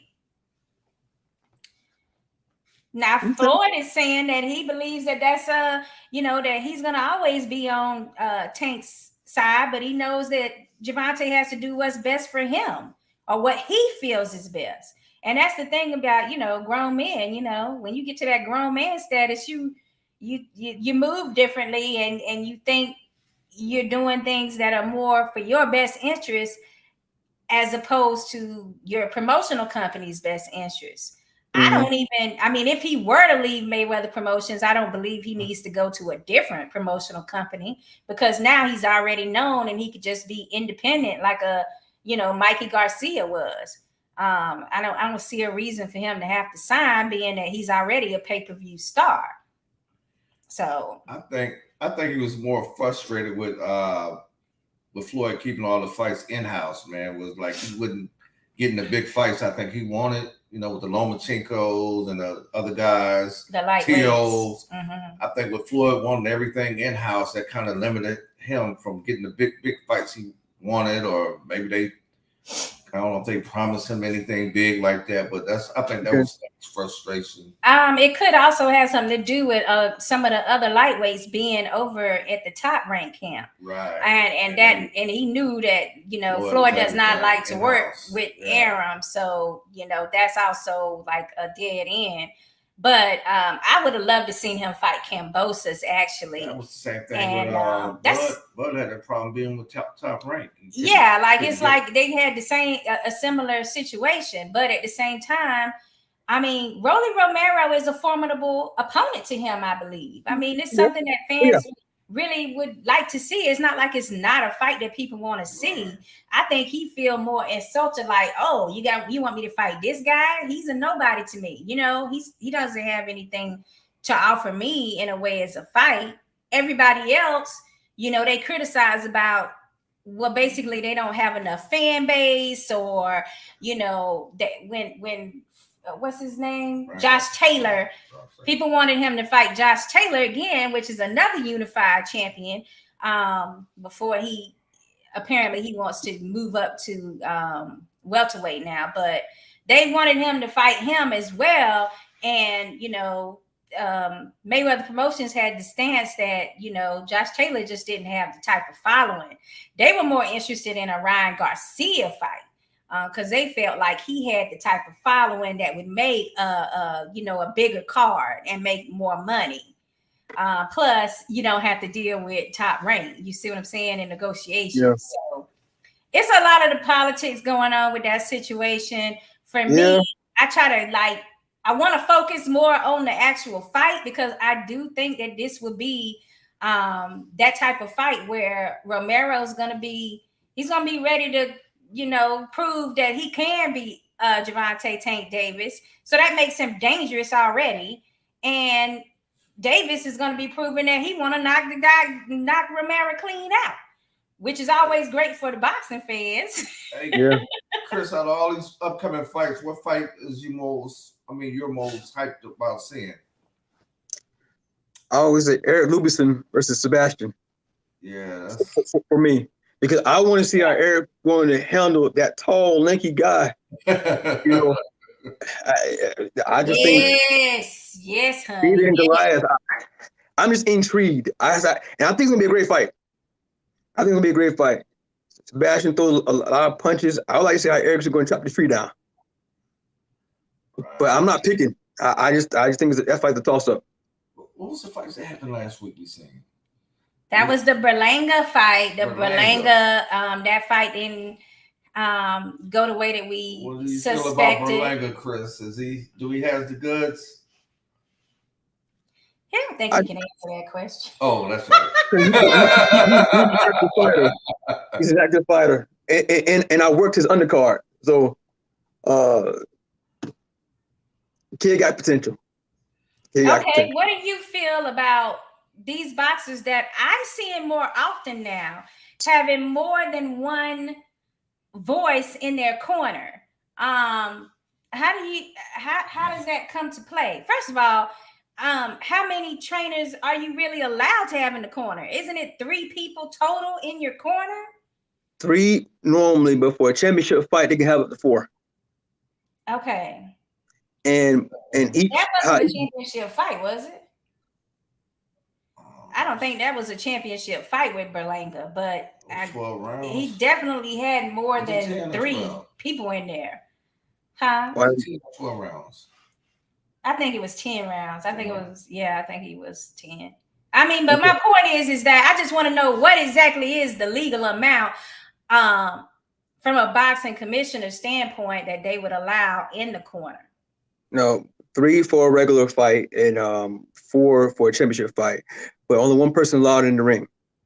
So they just say if the fighter's cut man's in the ring, but the cornerman has the chief second, he got to stay out and give the instructions that way. And he's on the side. And I'm not going to tell a boxer or tell the trainer how to run his corner. And just he's responsible for his fighter and responsible for keeping his corner clean. So if everybody's giving instructions, it's a boxer's job to tell the people, shut up. Because technically, I mean, even though he's the chief second, the fighter overall is in charge. Yeah, for sure. Hey, So remember Floyd was giving Tank some instructions from ringside. See, I don't know how they allowed it to happen. Yeah, because Atlanta, they were in Georgia, and that was something that came up with some of my heavy bag people. They were really upset that Floyd was able to have that, not Floyd, but Tank was able to have that advantage.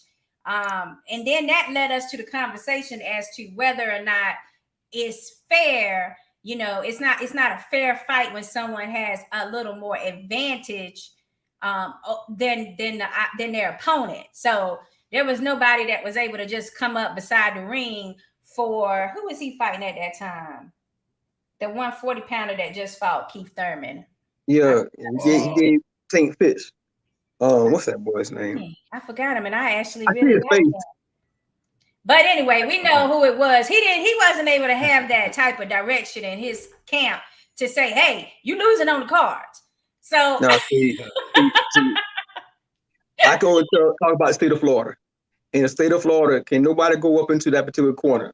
Our inspectors would have removed him from that area, because I don't know, he got somebody in his ear listening at home who's hearing the play-by-play can tell who's up, who's down. You see, so that's definitely illegal to have somebody that can tell you exactly what the commentators are saying, what's going on in the unofficial scoring. Yeah. Again, I can only speak about the state of Florida. We would have removed Mr. Mayweather out of the thing, because first off, he's not licensed to be in the corner. You have to have a license. Okay. So there are rules. Even though he is who he is, I understand he's a star, but if I'm on the other side, I'll have a problem with that. Okay, now, granted, I mean, let Floyd be in the corner. Was that Mario? He got to pay licensing fee. He got to pay licensing fee then. He can pay it. I know he can pay it, but I'm just saying, in the state of Florida, we removed him from. If he didn't have the license, but if he had the license and there were still too many people in the corner, somebody got to go. Well, I bet you it wouldn't have been him. If somebody would have went, but it wouldn't have been Floyd. That was against Mario Barrios. Yeah, right. Yes, and I like, shout out to Barrios. He's amazing. I like him. Yeah. Okay, Sherman says they are trying to promote Romero. So they want to get some of that fan base that Davis has and transfer it over to Romero. I don't see anything wrong with that. And then Sherman says Tank and Floyd really don't get along. Well, shoot, he sure get along with his money. Hey, I'm telling you right now, Sakura, you pay me enough money, we be best friends for real. Okay, we good. We is real good. Money can get a lot of things. Yeah. But I am the type that I don't care how much money my friends got. When you wrong, you're wrong. I'm gonna tell you the truth. Like, that was not nice. What you just did was real bad. You know that wasn't right? Like, I'm that friend. And it's like, if you get mad with me, I don't care, because I told you up front that I would call you out on your bullshit. So all I gotta do is whip out a couple $100 bills and wipe your tears away and say, "Do that feel better?" I'm like, actually, you need to hire me and put me on your team, because I'm gonna always tell you the truth. And you look bad in that fight. You didn't look good. Everybody need one of me in their corner, I believe. Don't you think? I'm gonna tell you the truth. All right, Ernesto says, shout out to the Boxing Playhouse fam. What's up, Ernesto? All right, thank you, Ernesto. Love that name. I like that last name too, Neary. And then Rob says, having a license is the only way you can be in someone's corner. And then Sherman says, it's a personal thing. That's why they don't get along, really. Okay, Sherman is in DC, so yeah, you know, and Sherman know what he's talking about. Yeah, that Baltimore situation. That's very close. You know all right, guys, we're gonna close out this show. We've had a great time. Shout out to Joe Cortez. Yes. Oh my God, I was so happy to have him on the show, and I'm so happy that he's finished up his physical therapy and feeling a lot better these days. And also, we hope that he comes back on. Chris, as always, you have been wonderful to us. Boxing Playhouse loves the Christopher, the young. Thank you for having me. I appreciate it. Chris, yes, cake. But get that cake. Yeah, man. Come in the rain. Listen, as a kid, you laugh, but as a kid, I used to have a black robe. And I used to use my cake. Yeah, I used to have a little broomstick. I used to do little tricks with it, you know, spin around, catch the broom before it hit the ground and do the split, come back up. Oh, yeah, man. Okay. I used to be good with it. Man. Shout out to Chuck Metzger. He says, great show tonight. Joe did an awesome job. He's a good guy. So glad he won his biggest fight and is still here. That could be Chris next after Chris give the instructions to hit the splits and come back up. Start the fight now. Yeah, after the splits and the fight start. I don't think so. That'll be my last day on the job too. Okay. All right. Rob from the UK, of course, you know we love you. He says, don't go. I'm gonna chain myself to the feed so you can't go. Well, I'm glad you're having a great time with us, Rob. We always appreciate your support as well. Matter of fact, I got in trouble one time for dancing at ringside. What? Boy, yeah, man. It was. You got a little too happy, huh? No, man. Let me tell you what happened. It was. I just got back from Miami, right? And I was filling in, and it was during the intermission, and a song was happening. I don't know, was it Cupid Shuffle? I don't know what it was. So I'm in my little side and everything. I'm just dancing. I'm in my chair. This lady, we call those people the ring card girls. She comes up and starts dancing with me. Now I ain't bother her. She bothered me. Now I ain't lied to you. She was decent to look at. You know, I may take a peek at her resume. You know, if I wasn't in my situation. So I was dancing. So I'm up there. We doing our thing. And then I saw my boss. He looked at me. I said, I better stop. So he came and grabbed me and said, listen, Mr. Young, you got nice moves. But if it was HBO or Showtime, you'll be done. I said, sir, I'm sorry. It won't happen again. 3 weeks later, I go to Miami. Frank Gentile was in charge at the time. He said, I heard what you did. You made me look bad. What happened? I'm told the guy, I'm a victim of circumstances. It wasn't my fault. She was dancing with me. I ain't go dance with her. I was minding my own business. And then it's funny, after I sat down, when Paul Waters talked to me, they started playing James Brown. I said, y'all so wrong. Y'all so dirty. I can't think of it. And then they played another James Brown song. I'm like, y'all set me up for failure. So I just had to sit in my seat and just, whew. But when I hear music, if I'm in the ring, even if I'm in the ring and I hear music I like, in between rounds, I'll start. But I don't notice it until I watch myself like, Chris, focus. They be jamming sometimes. The DJ be getting a place crunk. Oh, they be jamming at them damn good. They jam at they be partying at these boxing events now. Yeah, I want to dance too, but I'm like, okay, Chris, relax, calm down, focus on the fight, reset. But honestly, it helps me out to reset anyway when I hear music. I'm looking at both corners, make sure nobody's doing anything crazy, looking at the fighters, his position, you know, is he getting too winded? It's taking too many punishment. But when the music be going, man, I mean, you know what? For Emelio, you get, you know, kind of like a little jug against, you know, like a little twitch when you hear that James Brown. But for Emelio, oh no, I gotta do something. See, I'm starting sweating. Michael Jackson, or he hear that that new edition, it's over. Oh, see, and Michael Jackson, he did it too. Now, I said, but I like good music and everything, and they could be old, James new Brown was stuff. that was the first concert I ever went to, was to see James Brown. Man, dude, you got it backstage. Oh, for real, man. Yeah, you know what? We had a grocery store. We used to make these fried skins, and we gave them a bag of skins, man. And he sat there and ate these skins and held my sister. She was like, "Oh wow, man, yeah." We was backstage with James Brown, and this is when the big Payday ad just came out. It's oh like my goodness, 1975, man. Yeah, man, he got you on that one, then, huh? Yeah, that was the very first concert I went to. Well, I didn't go backstage, but I remember I did go see him perform. And I had to go see my cousin graduation. Her graduation was in Tallahassee. The concert was in Orlando. And I promised my cousin if she graduated, I would go. Man, we drove all the way to Tallahassee, went to graduation, drove from Tallahassee all the way to Orlando, just to get in line to go see James Brown. So I got me, Melissa, Anthony, my brother, my mom, my dad. Oh, I mean, you had the whole fam. I had the whole crew, baby. I had to. Man, listen, this was 2004, 5. Well, I still have the ticket. It's in my top drawer. You got all the hits. You got the living in America and everything. Now, living in America, I mean, it's nice and all, but I was more of a 64, 75 with James. Well, James always had prime James. He always had this routine when he did Papa Got a Brand New Bag. And I said, when James Brown would say to his singer, he said something about let me get a little mash. When he says that, I know, I said, he about to start dancing. He'll dance one side of the stage, come back, and then he'll start shaking the fans' hands. I told my brother Anthony, who's a whole lot bigger than I am, I said, Anthony, when he does this, I need you to be my fullback.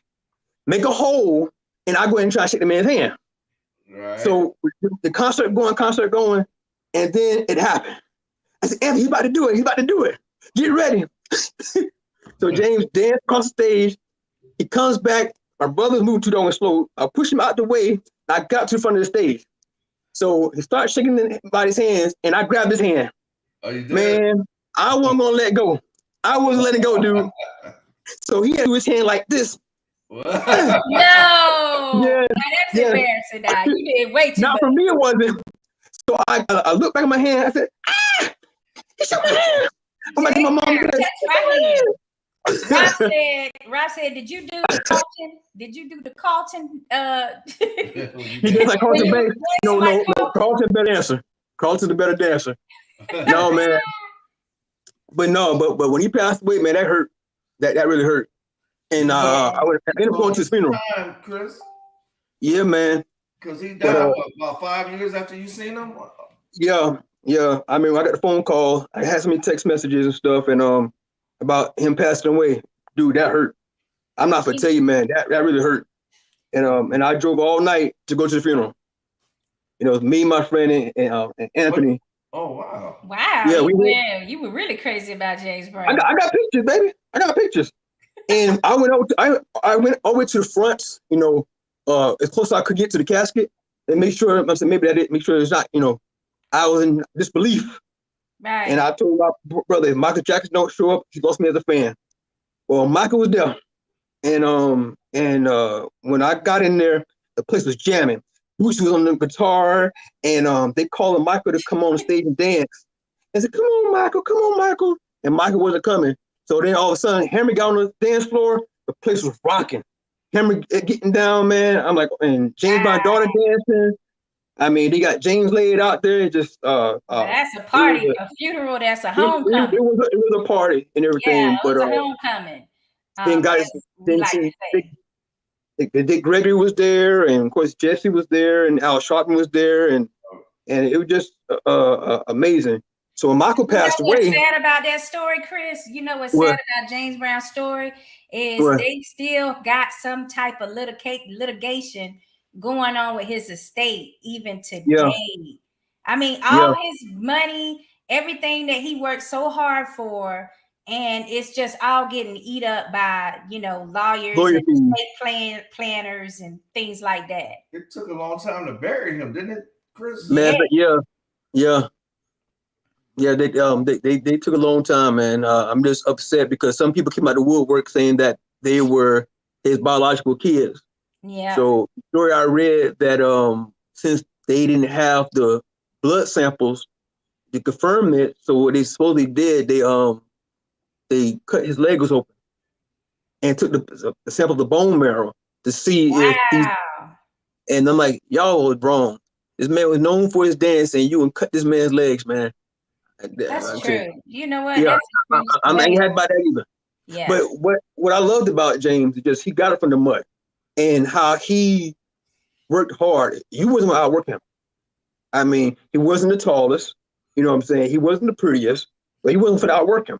He'll do 3 shows, 4 shows a day for 300 nights. That's why he had the name of the hardest working man in show business, because he proved it. And then you may lose up to 4 or 5 pounds of water weight, per show. And sometimes they had to give him IVs at the end of the show. So somebody with that dedication, you get it from, get it from the mud, he got it from the mud. So I try to emulate his work ethic. So anything, I feel like even the boxing commission, any place where you can put me at, I'm doing my best to thrive there. Right. So I'm not a one-trick pony. Yeah, Chris will go anywhere for that fight. If they call him, he's like, I'm almost 95% sure that if he's available, he's gonna try to make it. So I'm gonna be there. So either the referee or a judge or MMA judge, bare knuckle. If you need me, if I'm available, I'm there. And you could get with that. You have the WBC sanctioning fees that you pay too, right? I don't think a lot of people know that refs have to, join these organizations. Well, if you want to, be a member of a boxing organization, and I strongly advise you go to their conventions, whether the WBC, the IBF, the WBO, the WBA, and plus they have a lot of good training there too. You're not just there just to, party and BS. There's a lot of informational stuff that goes on to sharpen the referees and the judges, and they have other medical classes too, which I think every referee should join. Because there's some things that happens in a fight, you may not understand. See, I have a medical background, so I can sort of see if a fighter's concussed, or he may have had enough, or his gait is off. I said, okay, this guy ain't doing well.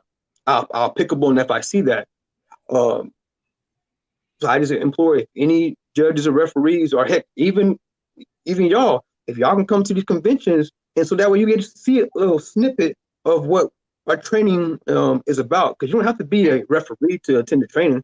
It's open to the public. And I also encourage every trainer to either go into a judging seminar, so they don't get so blinded by their own fighter. My fighter won that fight. Okay, but these are the criteria. So they understand. I'm not going to be funny, but seriously, it just they see it their way, and I don't care what the audience says. I don't care what the commentator says. These are the 4 criteria we have to evaluate this fight by. So that way, everybody knows each other's job. So, and like I said, it's a lot of information out there. And if you can go to the ABC convention or the boxing organization convention, even though it's a little costly, but you're investing into your future. You're investing into yourself. So I do encourage and implore that. Okay. Well, one time we'll definitely have to accompany you to one of the sanctioning body conventions, because it sounds like it would be fun and a different perspective for fans to see. We can cover that and show them different, classes and things like that. Yes, and plus like a family reunion. You see, it's like the Florida Boxing Hall of Fame. Every year, we see each other maybe twice, maybe 3 times in a year. Then in June comes, it's like family reunion again. And that's why I love the Florida Boxing Hall of Fame. I mean, it's like you get to see everybody. Well, I'm glad you brought that up, because we do want to go ahead and make sure that people know that June 17th is going to be the start of the Florida Boxing Hall of Fame weekend, and it's going to be kicked off by TNK Boxing Promotions card And that's going to be the Florida Boxing Hall of Fame Fight Night, which is always the Friday right now. And yes, that Friday is going to have a lot of different fighters from TNK Boxing, as well as bringing in some of the best. Hopefully, I'm hearing maybe Bryce Mills will be back on that card. Hopefully, as well as some of our fan favorites that we've seen in the last couple of years, like Buffy, baby, the Golden Child, Carice Brown, as well as Del Casio, Jose Ocasio, Angel Ilaraza. So it's going to be a great night. We're going to see lots of champions. We're going to see baked chicken, maybe. So, you know, it's going to be like a great time for you to come out. If you're in the St. Petersburg area, it's going to be at the Marriott St. Pete Clearwater here on the Roosevelt Boulevard. And you can go ahead and find out about tickets to the dinner that's on Saturday night. The expo is free to everybody during Saturday, during the day. And then it's also Sunday, the actual induction ceremonies. And that's also where Chris will be getting his award for his special achievements for the state of Florida, as far as all that he's already accomplished and volunteered his time to bring boxing to a more positive, anyway, it's going to be a special night with special fans. It's going to be special acknowledgement for Christopher Young. And we're going to start having in April, mid-April, we're going to start having some of our future Hall of Famers. The inductees for 2022 will start joining the show with our guest co-host, Bob Alexander, on deck to be able to tell us exactly what we can look forward to for that weekend. Chris, you know, you're always welcome too to come out and, you know, be on the show to ask some questions of some of our new inductees. And I also I gotta also call you about setting up your time, because you also will be a guest. You have to be a guest on that for your special. No. Let that be for the inductees. That be for the inductees. You're in that class. You're not in the induction class, but you are someone that has been acknowledged in 2022 class. So let's not be too modest now.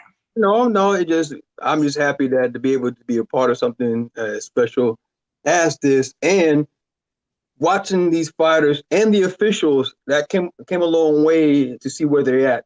You know, it's a good thing. You know, like my colleague, like Dennis DeBon, he's been inducted, which I'm once again very, very happy for him. But once again, sometimes it's better to be a fan. Sometimes, for me, you know, I can relax. Will you be doing another class workshop this year? Will you be helping out with that? Well, if they ask me to, I mean, if I'm not too busy. No, I'll be happy to assist Mr. Brian Gary, and hopefully Mr. Lombardi or Alex Levin will be hopefully be a part of it. We haven't gotten to the particulars, but I feel that last year we had a great turnout. I mean, we didn't have enough time because we was getting really in the meats and potatoes of the class. But it's kind of hard to cram all this knowledge, and the fans have a lot of questions, and we answering them. I mean, it's fantastic. It's like every year we're getting more and more people, because we had to go from one room to a bigger room. I'm like, golly, man. But we had, even Steve Weisfeld was showed up to the class. It's like, what's Steve doing here? Hey, he's a fan. I love it. We gotta, yes. I mean, I'm there for it. I mean, the only thing is y'all be catching me off guard, because you know I live a rock star life. You know, I don't get up at them type of hours. You don't want to get no type of interaction with me before 10 a.m. I'm okay. It makes sense now. It makes sense.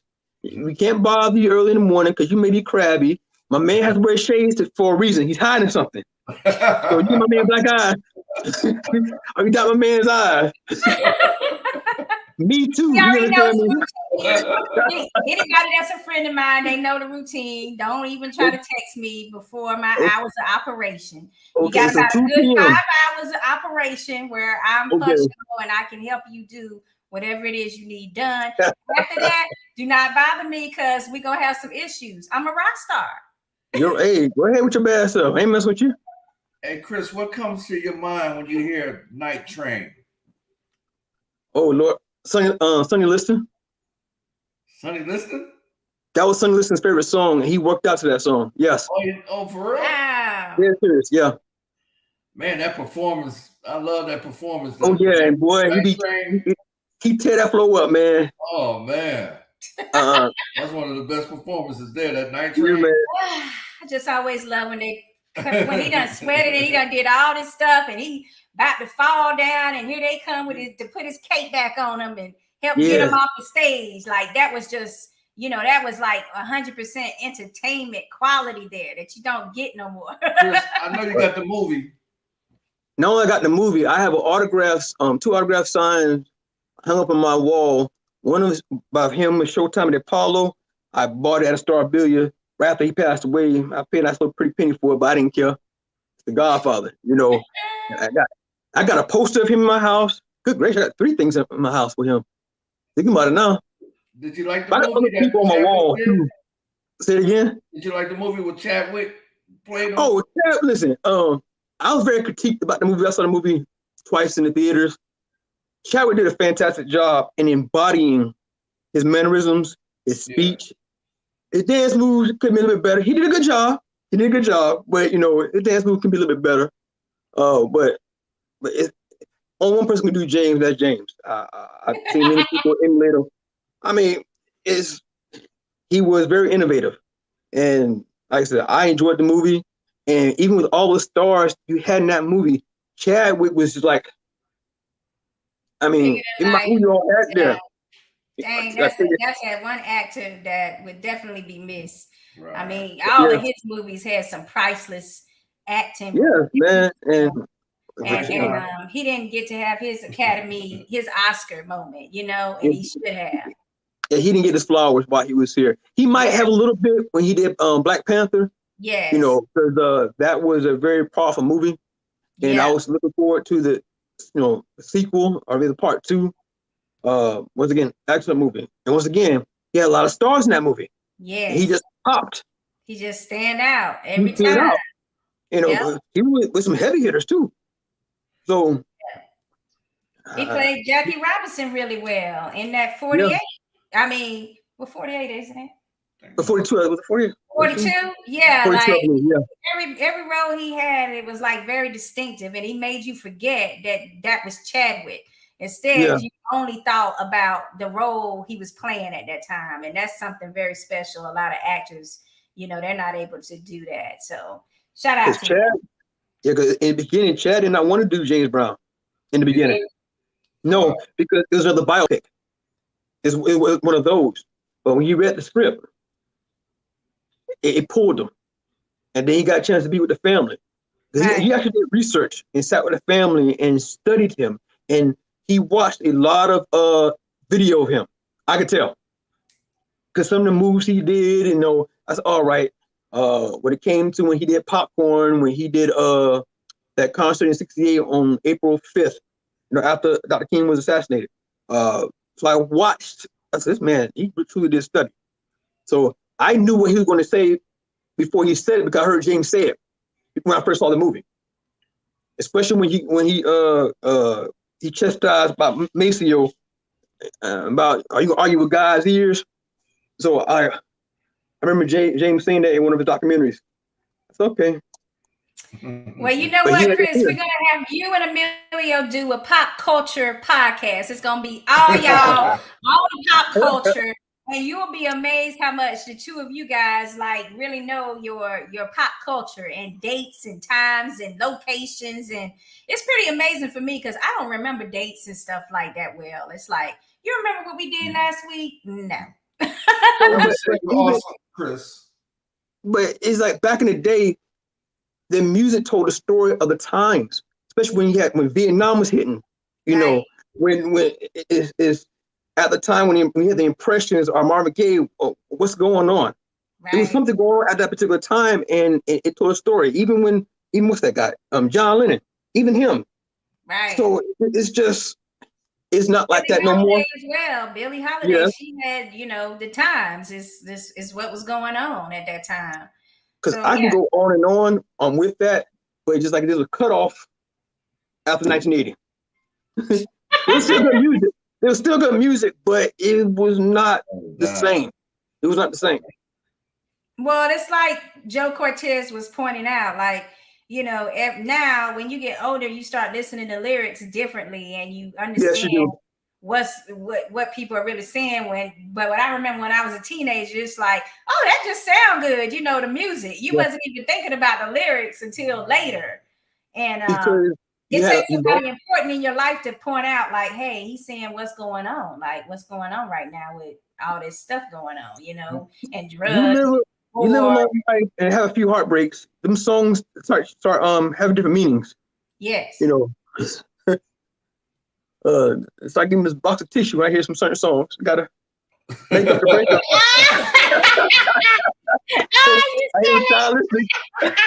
Don't get them walkouts. Look, let's get back to the music. The boxing songs, they mean a lot. Them walkouts. The walkouts. The songs they've been choosing lately, I'm like, well, how is this gonna get the crowd hype? What are they talking about? Chris, what's your favorite music decade? Real quick. Ooh, I will have my man say the 70s. Oh, let's say 70s. 70s. That's mine too, man. Yeah. It seemed like after that, I love the 80s. Going down after that. I don't know now. The 80s are 80s was good because there was a couple. It wasn't like black music, white music. Everybody was listening to all the music in the 70s. You had Michael Jackson. You had Prince. You had Madonna. You had George Michael. Cyndi Lauper. You may have some other folks. We call it Boy George, I guess. But it was just a mixed bag of nuts. Eddie Pendergrass. I mean, you had that, but the music changed. Barry White. Prince, Whitney Houston. Prince and Michael were big. Yeah, he said that. Prince Michael was very big. And he still had Rick James. He was doing his thing. I like the 80s. I like Duran Duran. I like MTV was MTV. Right. Well, I didn't like MTV part of that time because it's like Michael was the only one they wanted to put on MTV for a while that was, black. So I liked all those groups from overseas back then, like that's Culture how they came Club up with BET. And Men at Work and the Police definitely. Yeah. Like I said, it was a different time, a different era. Yeah. And then what Studio 54 was the 80s as well. So then y'all started going crazy. Late 70s and 80s. Wait a minute, Rob got something. Sherman 70s, 80s for him too. Yeah. Wow, that's saying a lot. And then Rob says, I'll introduce. Oh, wait a minute. He's talking about Ali introduced Patty Mahanigan to James Brown, and Patty didn't know who he was. James was giving him a hard time telling him who he was, and couldn't believe that Patty had never heard of him. Patty was walking off with Ali, and Patty says, who was that guy and what was his problem? Ali says, that was James Brown. Patty says, what does he do? Laugh out loud. He is a world-class singer, Ali said. Oh, no. Wow, Patty, come on. You lost some cool points on that one now. Damn. I mean, James that was about two. Yes. All right, so we're going to go. We're going to have a pop culture night, guys. Hopefully you guys will return to see Chris and Emelio point out some of these pop culture moments through the decades here. And we're going to also be back next Wednesday for the Boxing Playhouse Latino America with hosts Danny Santiago and Andreas Chaparro. And then on Thursday, we'll be back. Oh, wait a minute. No, Thursday, we're going to be at the New Edition concert. Yeah. So we're going to be having our show next week because we're going to be, we might go live from. Yeah, Boxing Playhouse has to go live for a little bit. It's for a little bit. Yeah, at the just concert. for a little bit. Well, that's going to be over in Tampa, Chris. Yeah. Emelio, make sure you bring your skins so you go backstage with them. Oh, New Edition, we done gave them t-shirts. We done, We done tried to we took our pictures with them. Like we just had a great time with New Edition a couple of times now. So I mean, you never know. We boxing Playhouse, so we could pop up anywhere. It's God's grace. It's God's favor. Yes.